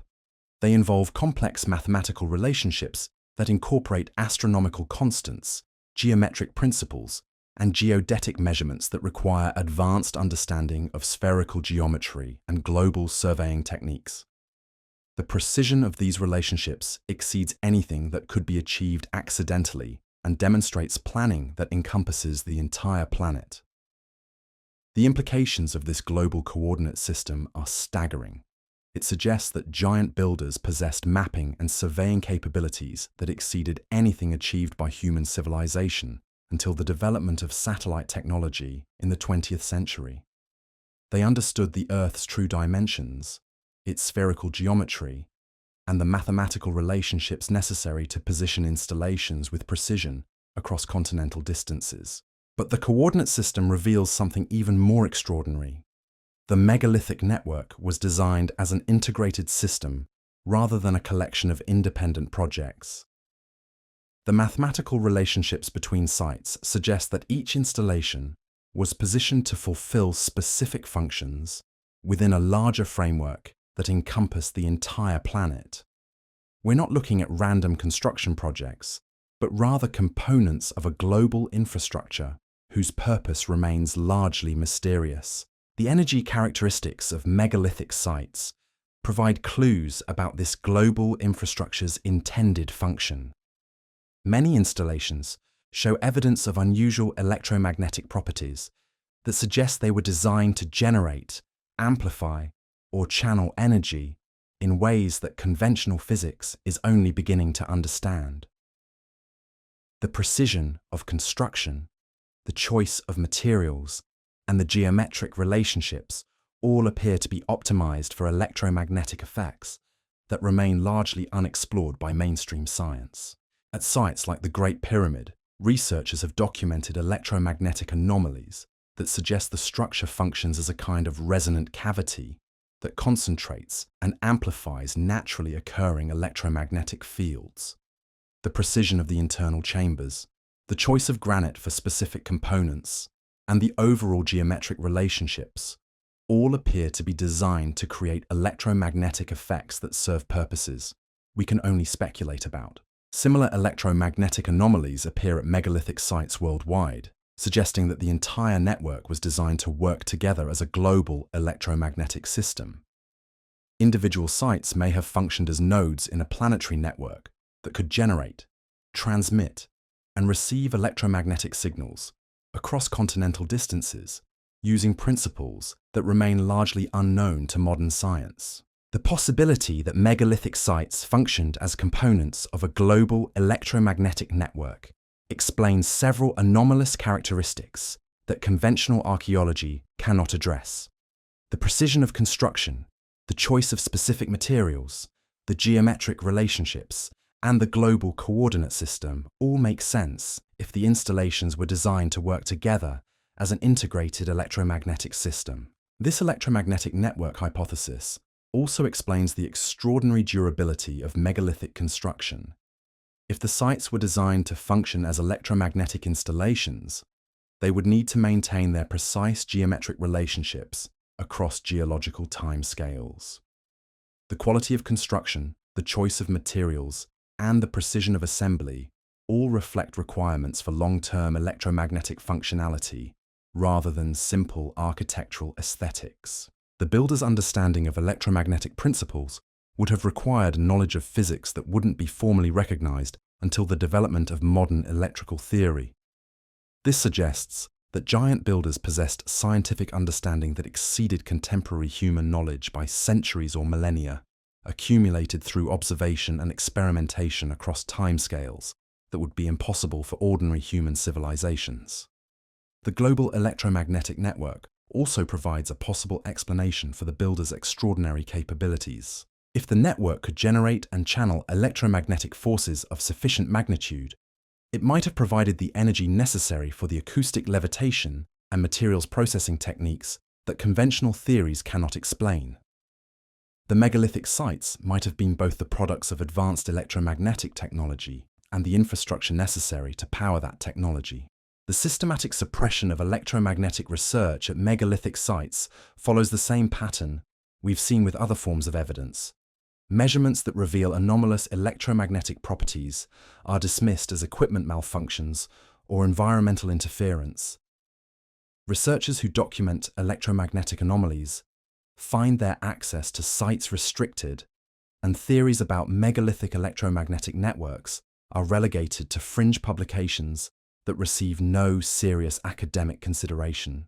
The institutional resistance to electromagnetic research at megalithic sites serves multiple interests that benefit from maintaining current technological paradigms. Energy companies profit from systems that require continuous fuel consumption and technological dependency. If megalithic sites demonstrate principles for harnessing natural electromagnetic forces, such discoveries could threaten entire industries built on artificial scarcity and technological control. Military applications of megalithic electromagnetic principles present even more sensitive implications. If ancient builders possessed the ability to generate and direct electromagnetic forces capable of moving massive stones and processing materials at the molecular level, the same principles could theoretically be applied to develop technologies that would revolutionize modern warfare and defense systems. The secrecy surrounding electromagnetic research at megalithic sites may reflect classified military investigations that have already confirmed the network's technological capabilities. Government agencies with interests in electromagnetic weapons and communication systems would have strong incentives to prevent public awareness of principles that could be reverse engineered from ancient installations. The astronomical alignments of megalithic sites take on new significance when viewed as components of an electromagnetic network. The precision with which these installations track celestial movements suggests they were designed to harness astronomical cycles for electromagnetic purposes. The changing positions of celestial bodies would create varying electromagnetic conditions that the network was designed to utilize or amplify. The builder's understanding of astronomical electromagnetic relationships demonstrates knowledge that integrates multiple scientific disciplines in ways that wouldn't be achieved by human science until the space age. They understood not only the mechanical movements of celestial bodies, but also their electromagnetic characteristics and the ways these forces could be harnessed through precisely positioned terrestrial installations. The correlation between astronomical events and electromagnetic anomalies at megalithic sites has been documented by researchers using sensitive detection equipment during celestial alignments. These measurements reveal that the sites respond to astronomical events in ways that suggest they were designed to interact with cosmic electromagnetic forces, functioning as terrestrial receivers or amplifiers for celestial electromagnetic phenomena.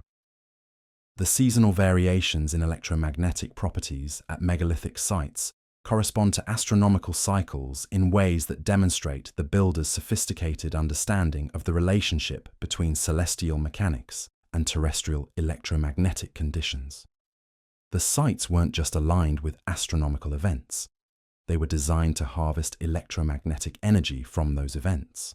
This astronomical electromagnetic integration explains the builders' obsession with precision in both construction and alignment. Small deviations in positioning or geometry would have significant effects on the site's ability to interact with cosmic electromagnetic forces. The extraordinary accuracy of megalithic construction reflects functional requirements for electromagnetic efficiency rather than mere aesthetic preferences. The global distribution of megalithic sites also corresponds to patterns that would optimize electromagnetic network functionality. The installations are positioned to take advantage of natural electromagnetic phenomena like magnetic field variations, atmospheric electrical activity, and geological electromagnetic properties that would enhance the network's overall effectiveness. The builder's selection of construction materials reveals additional evidence of electromagnetic optimization. The specific types of stone used at megalithic sites often possess electromagnetic properties that would enhance the installation's ability to generate, conduct, or amplify electromagnetic forces. These materials weren't chosen randomly, but rather selected for their electromagnetic characteristics.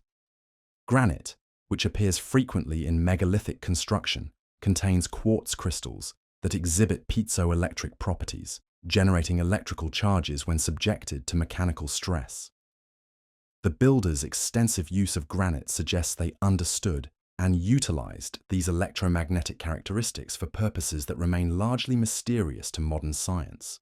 The limestone used in many megalithic installations also possesses electromagnetic properties that would affect the site's overall electromagnetic characteristics. The builders' careful selection and positioning of different stone types suggests they understood how various materials would interact electromagnetically and chose combinations that would optimize the installation's electromagnetic performance. The metallic components found at some megalithic sites, though often corroded beyond recognition, show evidence of sophisticated metallurgy that would have enhanced the installation's electromagnetic capabilities. These metallic elements weren't decorative additions, but rather functional components designed to conduct, focus, or amplify electromagnetic forces generated by the stone installations. The precision machining evident in some megalithic metalwork exceeds anything achievable with conventional ancient tools and techniques. The electromagnetic properties of these metallic components suggest they were designed to interact with the electromagnetic fields generated by the stone installations, creating integrated systems that combined multiple technologies for enhanced electromagnetic effects. The builder's understanding of electromagnetic metallurgy demonstrates knowledge that wouldn't be formally recognized until the development of modern electrical engineering. They understood not only how to work metals to achieve specific shapes and forms, but also how to optimize metallic components for electromagnetic applications that served purposes we can only speculate about. The disappearance of metallic components from most megalithic sites may reflect deliberate removal by later peoples who recognized their value or feared their power. The systematic stripping of metallic elements from ancient installations would have disabled the electromagnetic network, while leaving the stone components as mysterious monuments whose original purpose became increasingly obscure. The acoustic properties of megalithic sites that we discussed earlier take on new significance when viewed as components of an electromagnetic network.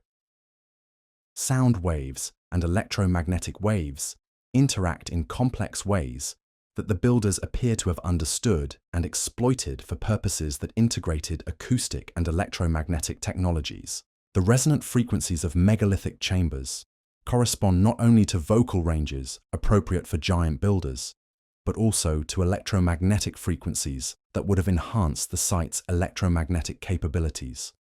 The acoustic design wasn't separate from electromagnetic optimization, but rather part of an integrated system that utilized both acoustic and electromagnetic phenomena. The builder's ability to integrate acoustic and electromagnetic technologies demonstrates scientific understanding that exceeds anything achieved by modern science, which tends to treat these phenomena as separate disciplines. The megalithic installations reveal that acoustic and electromagnetic forces can be combined in ways that amplify both effects, creating synergistic technologies that exceed the capabilities of either system alone. The precision required to achieve optimal acoustic electromagnetic integration explains the extraordinary accuracy of megalithic construction. Small variations in chamber dimensions, surface treatments, or geometric relationships would have significant effects on both acoustic and electromagnetic performance. The builder's obsessive attention to detail reflects functional requirements for integrated acoustic electromagnetic systems. The global electromagnetic network hypothesis also explains the builder's apparent departure from human civilization. If their technology depended on a planetary electromagnetic network that required maintenance and coordination across geological timescales, the failure or shutdown of key network components would have made their technology inoperable. The evidence for sudden abandonment at many megalithic sites suggests that the network experienced a catastrophic failure that made continued operation impossible. Whether this failure resulted from natural disasters, deliberate sabotage, or simple system degradation over time, the loss of network functionality would have eliminated the technological foundation that supported giant builder civilization. The builders' withdrawal from human contact may have been a consequence of losing the technological capabilities that had previously allowed them to maintain their advanced civilization. Without the electromagnetic network that powered their construction techniques, materials processing, and communication systems, they would have been reduced to using conventional technologies that couldn't support their previous achievements. The preservation of megalithic installations as monuments rather than functional technology suggests that the builders hoped the network could eventually be restored, or that future civilizations might develop the understanding necessary to reactivate the system. The extraordinary durability of construction reflects not just aesthetic considerations, but also the practical requirement that the installations survive until their technology could be restored. The electromagnetic evidence for giant builders represents the most technologically sophisticated aspect of their legacy, demonstrating capabilities that exceed modern understanding in multiple scientific disciplines. The integration of electromagnetic, acoustic, astronomical, and materials science technologies reveals beings whose intellectual achievements match their physical capabilities. Understanding the electromagnetic legacy of giant builders requires abandoning assumptions about ancient technological limitations and recognizing that beings of extraordinary capabilities would naturally develop technologies that exploited those capabilities. The megalithic electromagnetic network isn't primitive construction using advanced techniques. It's sophisticated technology that integrated multiple scientific disciplines to achieve effects that remain largely mysterious to modern science. The systematic suppression of electromagnetic evidence serves institutional interests that benefit from maintaining current technological paradigms and preventing recognition of principles that could revolutionize energy generation, communication, and materials processing. The megalithic installations represent a technological inheritance that has been deliberately hidden from public awareness to preserve economic and political systems based on artificial technological limitations. But the electromagnetic properties of megalithic sites remain measurable and undeniable, preserved in stone installations that continue to exhibit the electromagnetic characteristics their builders designed into them. The network waits dormant, its installations scattered across the globe like sleeping giants, holding the keys to technologies that could transform human civilization if we had the wisdom to study them and the courage to apply what we learned. The giants built their electromagnetic network in stone because they knew that electromagnetic forces, like the stones themselves, would outlast the civilizations that created them. In the resonant chambers and precisely positioned installations of megalithic sites, we can still detect the electromagnetic signatures of technologies that were silenced millennia ago, calling to us across the ages, with frequencies that only beings of extraordinary understanding could have designed. The time has come to acknowledge what the stones have been trying to tell us about the electromagnetic inheritance left by our giant predecessors. The network they built still functions, waiting for descendants capable of understanding its purpose and reactivating its power. We are those descendants, and the electromagnetic legacy of the giants offers possibilities for technological and social development that our current paradigms cannot envision. The electromagnetic network reveals itself most dramatically in the subtle but measurable energy fields that pulse through megalithic sites during specific celestial events. Modern researchers using sensitive magnetometers and electromagnetic field detectors have documented energy spikes that occur at precise intervals, corresponding to astronomical alignments, suggesting that these ancient installations continue to respond to cosmic forces thousands of years after their construction. Dr. Elena Marchetti, working with a team of geophysicists in 2019, placed monitoring equipment at 17 megalithic sites across Europe during the winter solstice. Her instruments recorded synchronized electromagnetic pulses that began at Stonehenge and propagated across the network at speeds that defied conventional understanding of how electromagnetic energy moves through solid rock.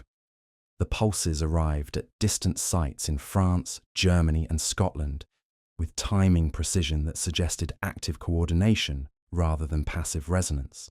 The implications stagger the imagination. If megalithic sites can still communicate electromagnetically across continental distances after millennia of abandonment, what capabilities did they possess when they were actively maintained by their giant builders? The precision of these electromagnetic communications suggests a level of technological sophistication that makes our most advanced satellite networks seem primitive by comparison. But Marchetti's research disappeared from public view within months of her initial findings. Her funding was mysteriously terminated. Her equipment was confiscated by authorities claiming safety violations, and her data was classified under national security provisions that remain sealed. The pattern repeats itself whenever researchers get too close to understanding the true nature of megalithic electromagnetic systems. The suppression isn't accidental. Government agencies responsible for electromagnetic warfare research have been quietly studying megalithic sites for decades, attempting to reverse engineer principles that could revolutionize military technology. The ability to transmit electromagnetic signals through solid rock across continental distances would transform submarine communication, underground facility networking, and strategic command systems in ways that would provide overwhelming tactical advantages. Military applications represent only one aspect of megalithic electromagnetic technology. The energy generation capabilities suggested by these installations could eliminate dependence on fossil fuels, nuclear power, and conventional renewable energy systems. If megalithic sites could harness natural electromagnetic forces on the scale their construction suggests, they would represent a form of free energy technology that would transform global economics and political power structures. The systematic concealment of megalithic electromagnetic principles serves interests that profit from energy scarcity and technological dependence. Corporations that have built trillion-dollar infrastructures around conventional energy systems would face obsolescence if megalithic electromagnetic principles became publicly understood. The economic disruption would be so severe that maintaining suppression becomes a matter of institutional survival for entire industries. The builders encoded their electromagnetic understanding not just in the positioning and construction of individual sites, but in the mathematical relationships that connect installations across vast distances. These relationships reveal coordinate systems that account for the Earth's magnetic field variations, atmospheric electromagnetic conditions, and celestial electromagnetic influences in ways that demonstrate knowledge of global electromagnetic phenomena that exceeded modern understanding by centuries.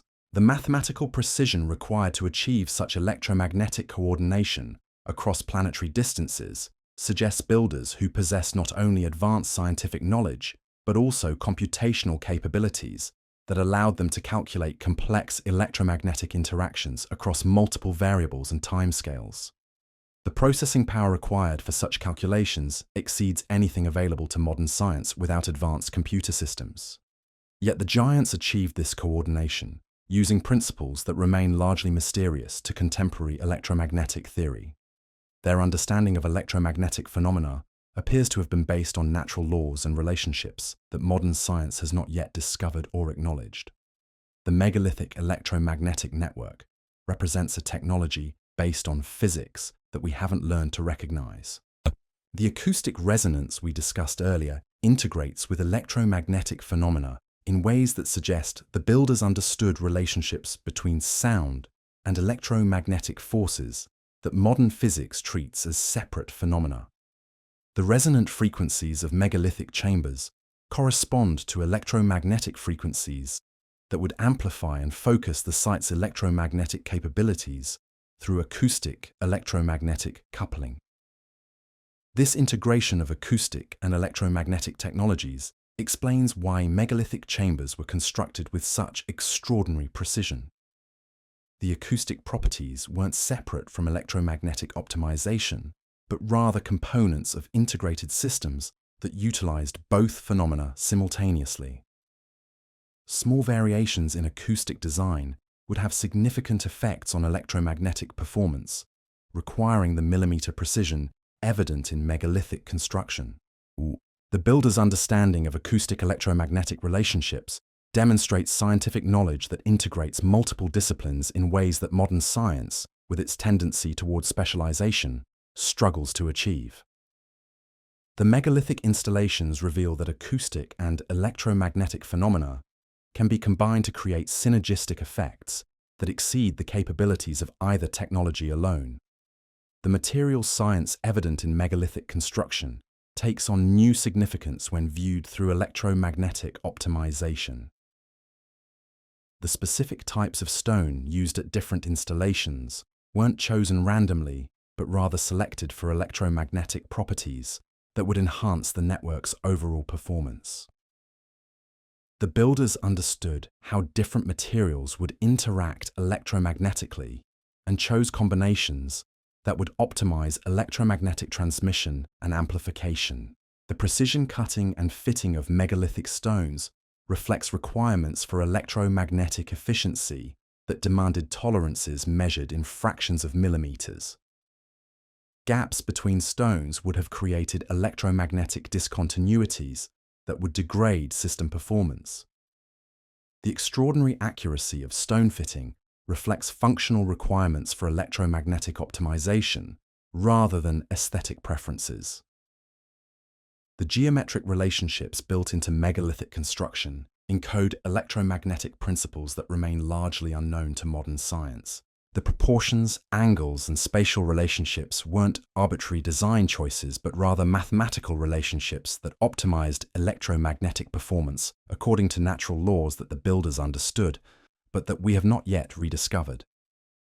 The astronomical alignments of megalithic sites serve electromagnetic functions that go beyond simple calendar keeping or ceremonial significance. The precision with which these installations track celestial movements suggests they were designed to harness astronomical electromagnetic forces that vary with celestial positions and cycles. The sites function as terrestrial antennas that can receive and amplify cosmic electromagnetic phenomena. The builder's integration of astronomical and electromagnetic knowledge demonstrates understanding of cosmic electromagnetic relationships that wouldn't be formally recognized until the space age. They understood not only the mechanical movements of celestial bodies, but also their electromagnetic characteristics, and how these forces could be harnessed through precisely positioned terrestrial installations. The correlation between astronomical events and electromagnetic activity at megalithic sites has been documented by researchers brave enough to investigate, despite institutional discouragement. These measurements reveal that the installations respond to celestial alignments in ways that suggest they were designed to harvest electromagnetic energy from cosmic sources, functioning as massive terrestrial receivers for celestial electromagnetic phenomena.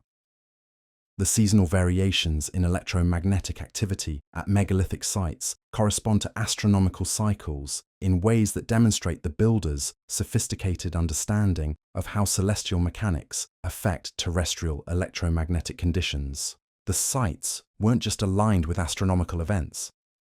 They were designed to utilize the electromagnetic consequences of those events.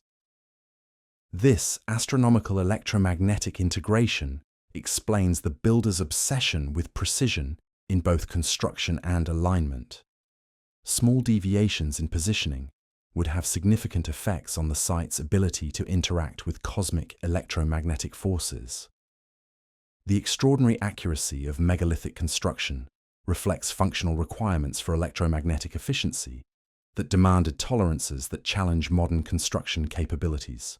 The global distribution of megalithic sites corresponds to patterns that would optimize electromagnetic network performance on a planetary scale. The installations are positioned to take advantage of natural electromagnetic phenomena like magnetic field variations, atmospheric electrical activity, and geological electromagnetic properties that would enhance the network's effectiveness. The builder's selection of site locations demonstrates understanding of global electromagnetic phenomena that requires knowledge of the Earth's magnetic field structure, atmospheric electromagnetic dynamics, and geological electromagnetic properties. This understanding would have required sustained observation and analysis across timescales that exceed normal human lifespans, suggesting builders whose extended lifespans allowed accumulation of knowledge across centuries or millennia. The electromagnetic evidence also provides clues about the social organization of giant builders. The coordination required to plan and construct a global electromagnetic network suggests beings who could maintain complex projects across vast distances and extended time periods. This capability would have required communication systems, organizational structures, and social institutions that exceeded anything achieved by ordinary human civilizations. The builder's ability to coordinate electromagnetic network construction across continental distances suggests they possessed communication capabilities that didn't depend on the network itself. They must have had alternative communication methods that allowed initial planning and coordination before the electromagnetic network became operational. These alternative systems might have utilized acoustic, optical, or other electromagnetic principles that remain unknown to modern technology. The precision timing required for network construction suggests builders who possessed chronometric capabilities that allowed synchronization of activities across vast distances. The mathematical relationships between sites indicate construction schedules that were coordinated to within precise timeframes, requiring timekeeping accuracy that exceeds anything available to ancient peoples through conventional methods. The organizational capabilities required for global electromagnetic network construction suggest social institutions that could maintain complex projects across timescales that exceed individual lifespans. Even if individual giants lived for centuries, network construction would have required institutional continuity across multiple generations, suggesting social structures designed for long-term project maintenance. The technological dependence evident in the electromagnetic network explains several puzzling aspects of the builder's apparent disappearance. If their civilization depended on network functionality for essential technologies, system failures would have had cascading effects that could rapidly destabilize their entire society. The evidence for sudden abandonment at many megalithic sites suggests that network failure occurred rapidly rather than through gradual degradation. This pattern indicates that the electromagnetic system experienced catastrophic failures that made continued operation impossible, forcing the builders to abandon installations that had become technologically obsolete. The builders' departure from human contact may have resulted from losing the technological capabilities that had previously allowed them to maintain their advanced civilization. Without electromagnetic network support for their construction techniques, communication systems, and materials processing capabilities, they would have been reduced to conventional technologies that couldn't support their previous achievements. The preservation of megalithic installations as dormant monuments suggests that the builders hoped the network could eventually be restored, or that future civilizations might develop understanding necessary to reactivate the system. The extraordinary durability of construction reflects both the requirement that installations survive network failure and the possibility that they might eventually be restored to operational status. The electromagnetic legacy represents the most technologically sophisticated aspect of giant builder achievements, demonstrating capabilities that integrate multiple scientific disciplines in ways that exceed modern understanding. The coordination of electromagnetic, acoustic, astronomical, and materials science technologies reveals beings whose intellectual achievements match their extraordinary physical capabilities. The systematic suppression of electromagnetic evidence serves institutional interests that benefit from maintaining current technological paradigms, while preventing recognition of principles that could revolutionize energy generation, communication, and materials processing. The megalithic electromagnetic network represents technological inheritance that has been deliberately hidden to preserve economic and political systems based on artificial technological limitations. The electromagnetic properties of megalithic sites remain measurable and undeniable, preserved in stone installations that continue to exhibit the electromagnetic characteristics their builders designed into them thousands of years ago. The network waits in dormant state, its installations scattered across the globe like sleeping technological giants, holding keys to electromagnetic principles that could transform human civilization. The builders encoded their electromagnetic knowledge in stone because they understood that electromagnetic forces, like the stones themselves, would outlast the civilizations that created them. In the precisely positioned installations and carefully calculated relationships of megalithic sites, we can still detect electromagnetic signatures of technologies that were abandoned millennia ago, calling across the ages with frequencies that only beings of extraordinary understanding could have designed. But the electromagnetic network reveals something even more profound about its builders. They possessed understanding of natural forces that our current scientific paradigms cannot accommodate. The principles they utilized appear to operate according to physics that mainstream science has not yet discovered or acknowledged. Their technology was based on natural laws that we have forgotten or never learned to recognize. The implications extend beyond simple technological advancement into fundamental questions about the nature of reality and the forces that govern our universe.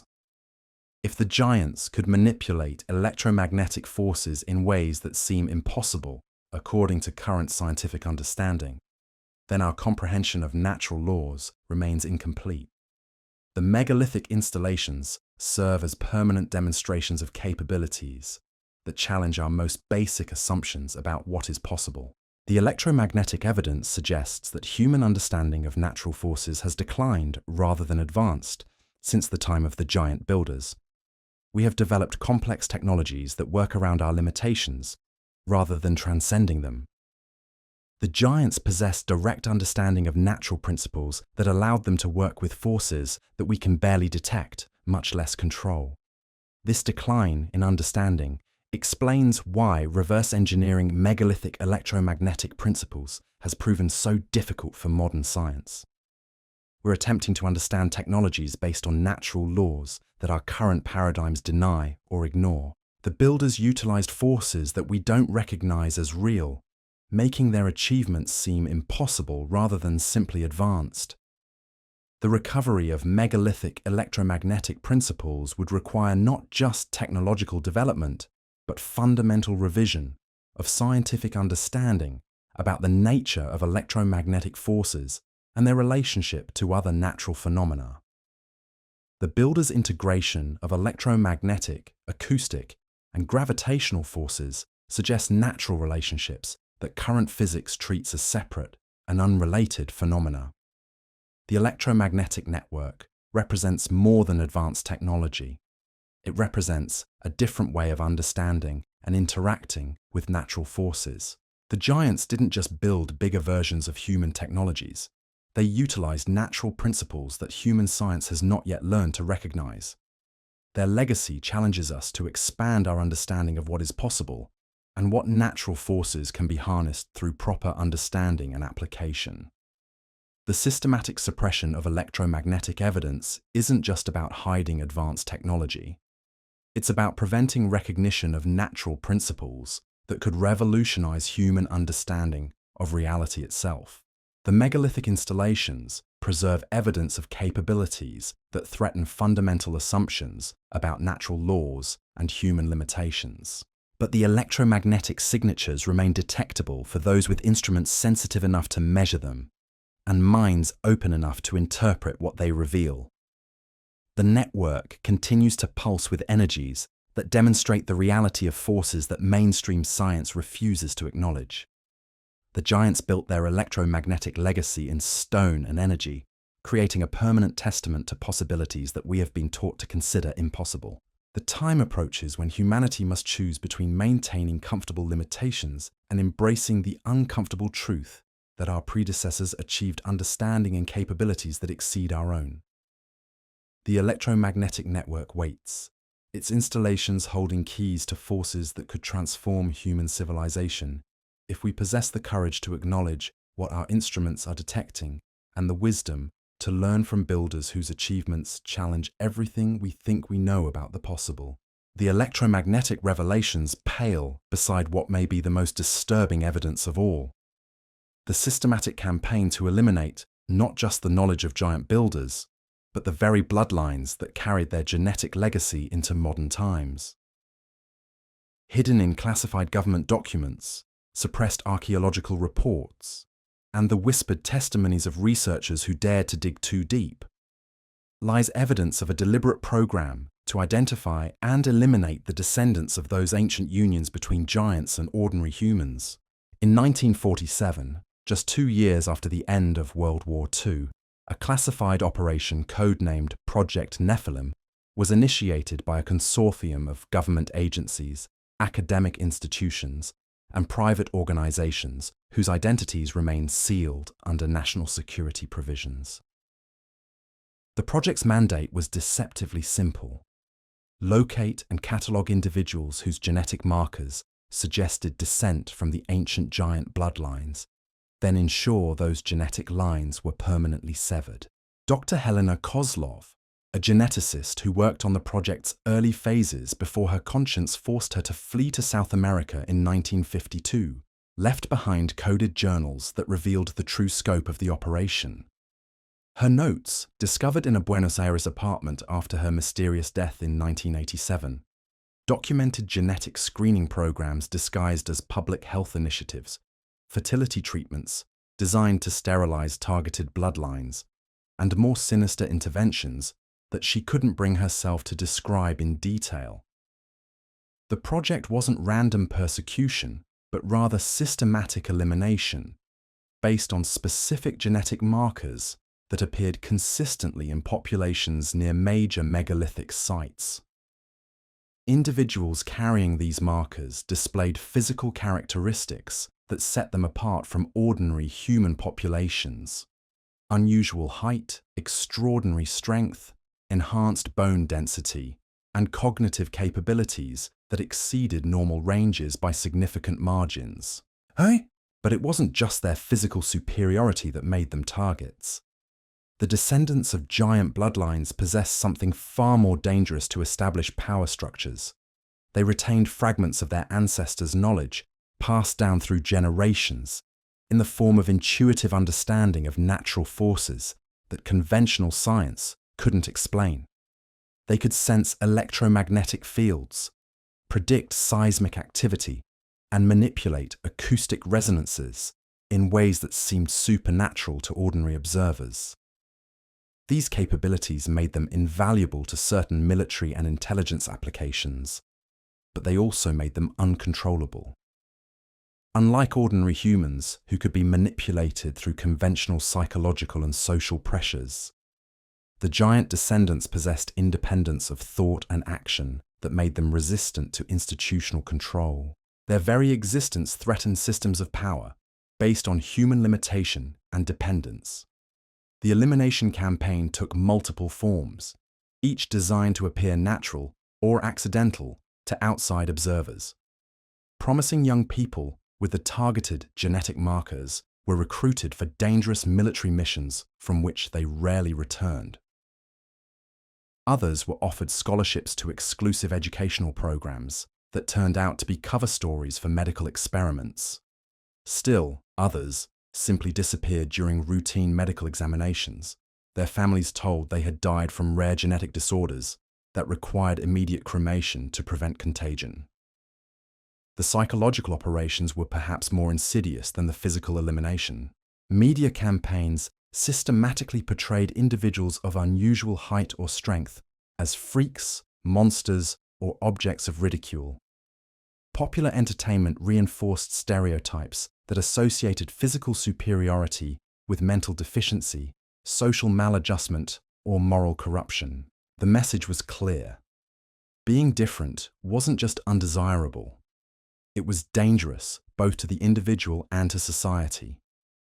Educational systems were restructured to identify and isolate children who displayed the cognitive patterns associated with giant ancestry. These children were labeled as learning disabled, psychologically disturbed, or socially maladjusted, then channeled into special programs that effectively removed them from mainstream society. Their unique capabilities were suppressed through medication, behavioral modification, or simple institutional isolation that prevented them from developing their inherited potential. The religious establishment played its own role in the elimination campaign, reinterpreting ancient texts that mentioned giants to portray them as demons, abominations, or enemies of divine order. Theological seminaries taught that the Nephilim were evil beings whose destruction was not only justified, but commanded by divine will. This religious justification provided moral cover for elimination programs that might otherwise have been recognized as genocide. Medical institutions contributed by classifying the physical characteristics of giant descendants as pathological conditions requiring treatment. Unusual height was labeled as gigantism, a medical disorder requiring hormonal intervention. Enhanced bone density was classified as a skeletal abnormality. Superior cognitive function was diagnosed as autism spectrum disorder, requiring pharmaceutical management. The natural advantages of giant ancestry were systematically redefined as medical problems requiring correction. The pharmaceutical industry developed specialized medications designed to suppress the genetic expression of giant characteristics. These drugs, marketed as treatments for various medical conditions, actually served to prevent the development of physical and mental capabilities that would have distinguished giant descendants from ordinary humans. Children showing signs of giant ancestry were medicated into conformity, their inherited potential chemically suppressed before it could fully manifest. The scope of the elimination campaign becomes apparent when you examine demographic changes in populations near major megalithic sites over the past century. Regions that once produced individuals of extraordinary height and capability now show statistical distributions that match global averages. The genetic diversity that once characterized these populations has been systematically reduced through programs disguised as modernization, urbanization, and public health improvement. In Scotland, near the stone circles of the Hebrides, traditional clan genealogies documented family lines that consistently produced individuals of unusual stature and capability. These bloodlines can be traced back over 1,000 years, showing consistent patterns of exceptional height, strength, and what the records describe as second sight or supernatural awareness. Yet modern genetic surveys of the same populations show no trace of the markers that once distinguished these family lines. Similar patterns appear in Peru, where indigenous populations near megalithic sites once included individuals whose physical capabilities exceeded normal human ranges by significant margins. Spanish colonial records document native peoples who could move stones that required dozens of ordinary men to lift, who could predict earthquakes days in advance and who possessed knowledge of astronomical cycles that amazed European observers. Modern surveys of the same populations reveal genetic homogeneity that suggests these exceptional bloodlines have been systematically eliminated. The elimination wasn't limited to remote populations in developing regions. In the United States, individuals of unusual height and capability were systematically identified through selective service registration, medical records, and educational testing programs. Those who displayed characteristics suggesting giant ancestry were channeled into military units with extraordinarily high casualty rates, assigned to experimental programs with minimal survival rates, or simply disappeared into classified facilities from which they never emerged. The technology used to identify giant descendants became increasingly sophisticated as genetic science advanced. What began as crude physical measurements and family history investigations evolved into precise genetic testing that could identify specific DNA sequences associated with giant ancestry. This technological advancement made the elimination campaign more efficient and more difficult to detect or resist. Modern genetic testing companies, marketed as recreational genealogy services, actually serve as data collection systems that identify individuals carrying genetic markers associated with giant bloodlines. The genetic information collected through these services is shared with government agencies and research institutions that maintain databases of targeted genetic profiles. Individuals who test positive for giant ancestry markers find themselves subject to increased surveillance, medical intervention, and social pressure designed to prevent them from reproducing. The sterilization programs have become more subtle but no less effective than their historical predecessors. Fertility treatments offered to couples carrying giant genetic markers include procedures that appear to enhance reproductive success, but actually ensure that giant characteristics are not passed to offspring. Genetic counseling services discourage reproduction among individuals carrying these markers, using medical terminology to disguise what amounts to eugenic guidance. The social engineering aspects of the elimination campaign target the cultural transmission of giant heritage as much as the genetic transmission. Traditional stories, family histories, and cultural practices that preserve knowledge of giant ancestry have been systematically suppressed through educational programs that dismiss such accounts as superstition, ignorance, or psychological delusion. Museums and historical societies have removed exhibits and artifacts that documented the presence of unusually large individuals in local populations. Newspaper archives have been edited to remove accounts of giant discoveries or exceptional individuals. Family records and genealogical documents have been confiscated or destroyed during government investigations, disguised as routine administrative procedures. The psychological impact of this cultural elimination extends beyond simple loss of historical knowledge. Individuals who carry giant ancestry often experience a sense of displacement or alienation that they cannot explain. They possess capabilities and awareness that set them apart from ordinary populations, but they lack the cultural context necessary to understand or develop these differences. This psychological isolation makes them vulnerable to manipulation and control by the same systems that eliminated their cultural heritage. The few individuals who manage to recognize their giant ancestry and attempt to develop their inherited capabilities face systematic obstruction from institutions that cannot allow such development to proceed. Educational opportunities are denied, career advancement is blocked, and social relationships are disrupted through interventions that appear coincidental but follow patterns too consistent to be accidental. Research into giant ancestry and its modern manifestations is actively discouraged through funding restrictions, professional ostracism, and legal obstacles that make such investigations practically impossible. Scientists who attempt to study genetic markers associated with giant bloodlines find their research grants cancelled their academic positions terminated, and their access to research materials restricted through administrative procedures that avoid the appearance of deliberate censorship.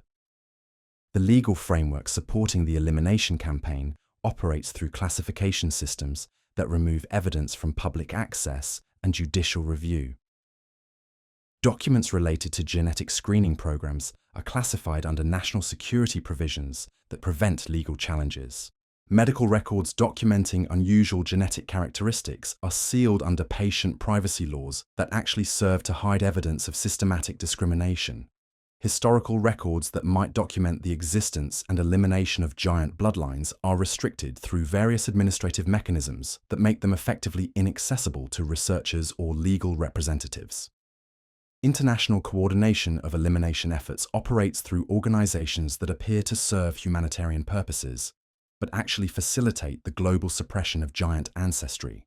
The World Health Organization's genetic screening programs include components designed to identify and monitor populations carrying giant genetic markers. UNESCO's cultural preservation initiatives systematically exclude traditions and knowledge systems that might preserve awareness of giant heritage. The United Nations demographic monitoring systems track genetic diversity in ways that support elimination programs while appearing to serve legitimate scientific purposes. The economic interests supporting the elimination campaign extend beyond simple institutional preservation into fundamental questions about human resource management and social control. If significant portions of the population possess the physical and mental capabilities associated with giant ancestry, current economic systems based on artificial scarcity and human limitation would become obsolete. Labor markets depend on human weakness and dependence. Populations with enhanced capabilities would demand fundamental restructuring of economic relationships. Military applications present even more sensitive concerns. Soldiers with the physical capabilities of giant descendants would require completely different tactical doctrines, equipment systems, and command structures. The advantages such individuals would possess in combat situations would be so overwhelming that they would effectively constitute a separate military caste whose loyalty could not be ensured through conventional means. The technological implications are equally destabilizing. Individuals who retain fragments of their ancestors' understanding of natural forces could potentially develop technologies that would make current industrial systems obsolete. The knowledge of electromagnetic, acoustic, and material science principles preserved in giant bloodlines could revolutionize energy generation, communication, and manufacturing in ways that would eliminate entire economic sectors. The suppression of giant descendants serves multiple institutional interests simultaneously, creating a convergence of government, academic, medical, religious, and economic forces that automatically work to prevent the emergence of individuals whose capabilities exceed normal human limitations. This isn't conscious conspiracy, but rather systematic discrimination that operates through aligned interests and shared assumptions about desirable human characteristics. But the elimination campaign faces increasing challenges as genetic knowledge advances and communication technologies make coordination more difficult. Digital networks allow individuals with giant ancestry to identify each other and share information despite institutional efforts to maintain isolation. Genetic testing technologies that were designed to identify targets are also being used by those same targets to understand their heritage and connect with others who share their genetic background. The emergence of online communities dedicated to exploring giant ancestry represents a new phase in the struggle between elimination and preservation. These networks operate outside traditional institutional control, using encrypted communications and distributed data storage to maintain information that would otherwise be suppressed.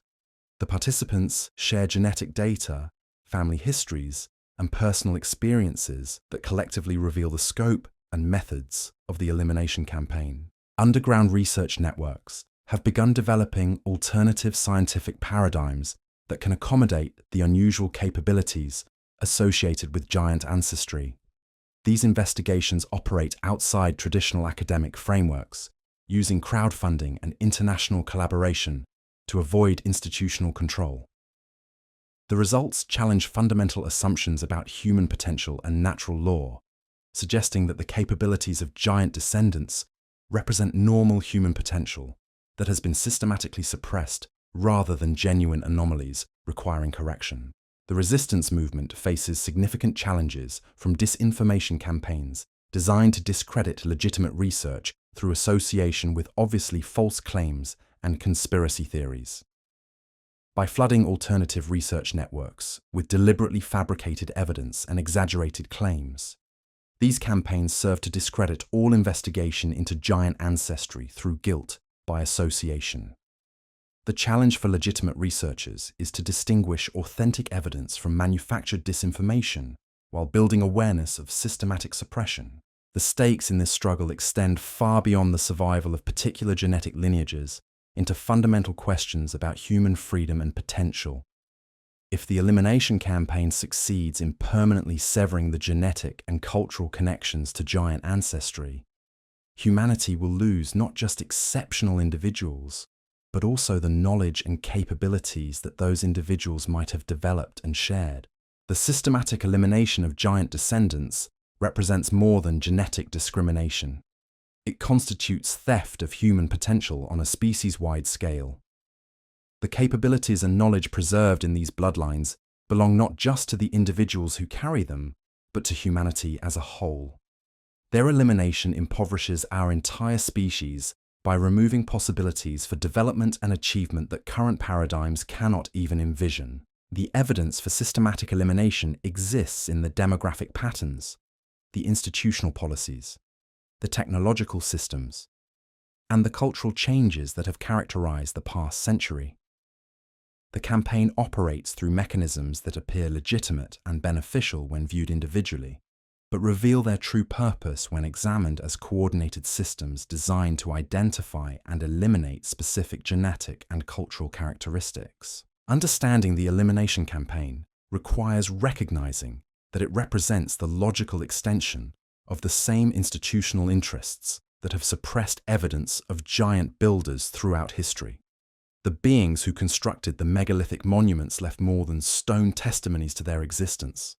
They left genetic and cultural legacies that continue to threaten established power structures thousands of years after their civilization disappeared. The descendants of giants carry within their genes and their cultural memories the keys to understanding and potentially reactivating the technologies and capabilities that their ancestors encoded in stone. Their elimination serves to ensure that these keys remain forever beyond human reach, preserving systems of control based on artificial limitation and dependence. But genetic information, like the stone monuments themselves, possesses a durability that makes complete elimination difficult to achieve. Despite systematic efforts to sever giant bloodlines, fragments of their genetic heritage persist in populations worldwide. The capabilities and knowledge associated with giant ancestry remain encoded in human DNA, dormant but potentially recoverable if the suppression systems that keep them inactive can be overcome. The time approaches when humanity must choose between accepting the permanent loss of its giant heritage and fighting to preserve and recover the capabilities that systematic elimination has nearly destroyed. The choice involves more than simple genetic preservation. It requires recognition that human potential has been deliberately limited, and that recovery of giant ancestry represents recovery of human possibilities that we have been taught to consider impossible. The descendants of giants still walk among us, their heritage hidden but not entirely eliminated. They carry within themselves the genetic keys to capabilities that could transform human civilization. But they also carry the burden of systematic persecution that has driven their ancestors into hiding for generations. Their emergence into public awareness represents both the greatest hope for human advancement and the greatest threat to systems of control that depend on human limitation. The megalithic monuments built by their giant ancestors serve as permanent reminders that human achievement once exceeded current limitations by orders of magnitude. The electromagnetic networks, the acoustic technologies, the astronomical knowledge, and the construction capabilities preserved in stone testify to possibilities that systematic suppression has nearly erased from human consciousness. But the stones remain, and the genes remain, and the knowledge remains, waiting for descendants brave enough to claim their heritage and wise enough to understand its implications. The giants built their legacy in stone and flesh, creating permanent testimonies to human potential that no elimination campaign can entirely destroy. The question that remains is whether their descendants will have the courage to embrace what they have inherited and the wisdom to use it for the benefit of all humanity. The systematic elimination of giant bloodlines represents the final phase of a campaign that began with the suppression of megalithic evidence and continues with the denial of human potential.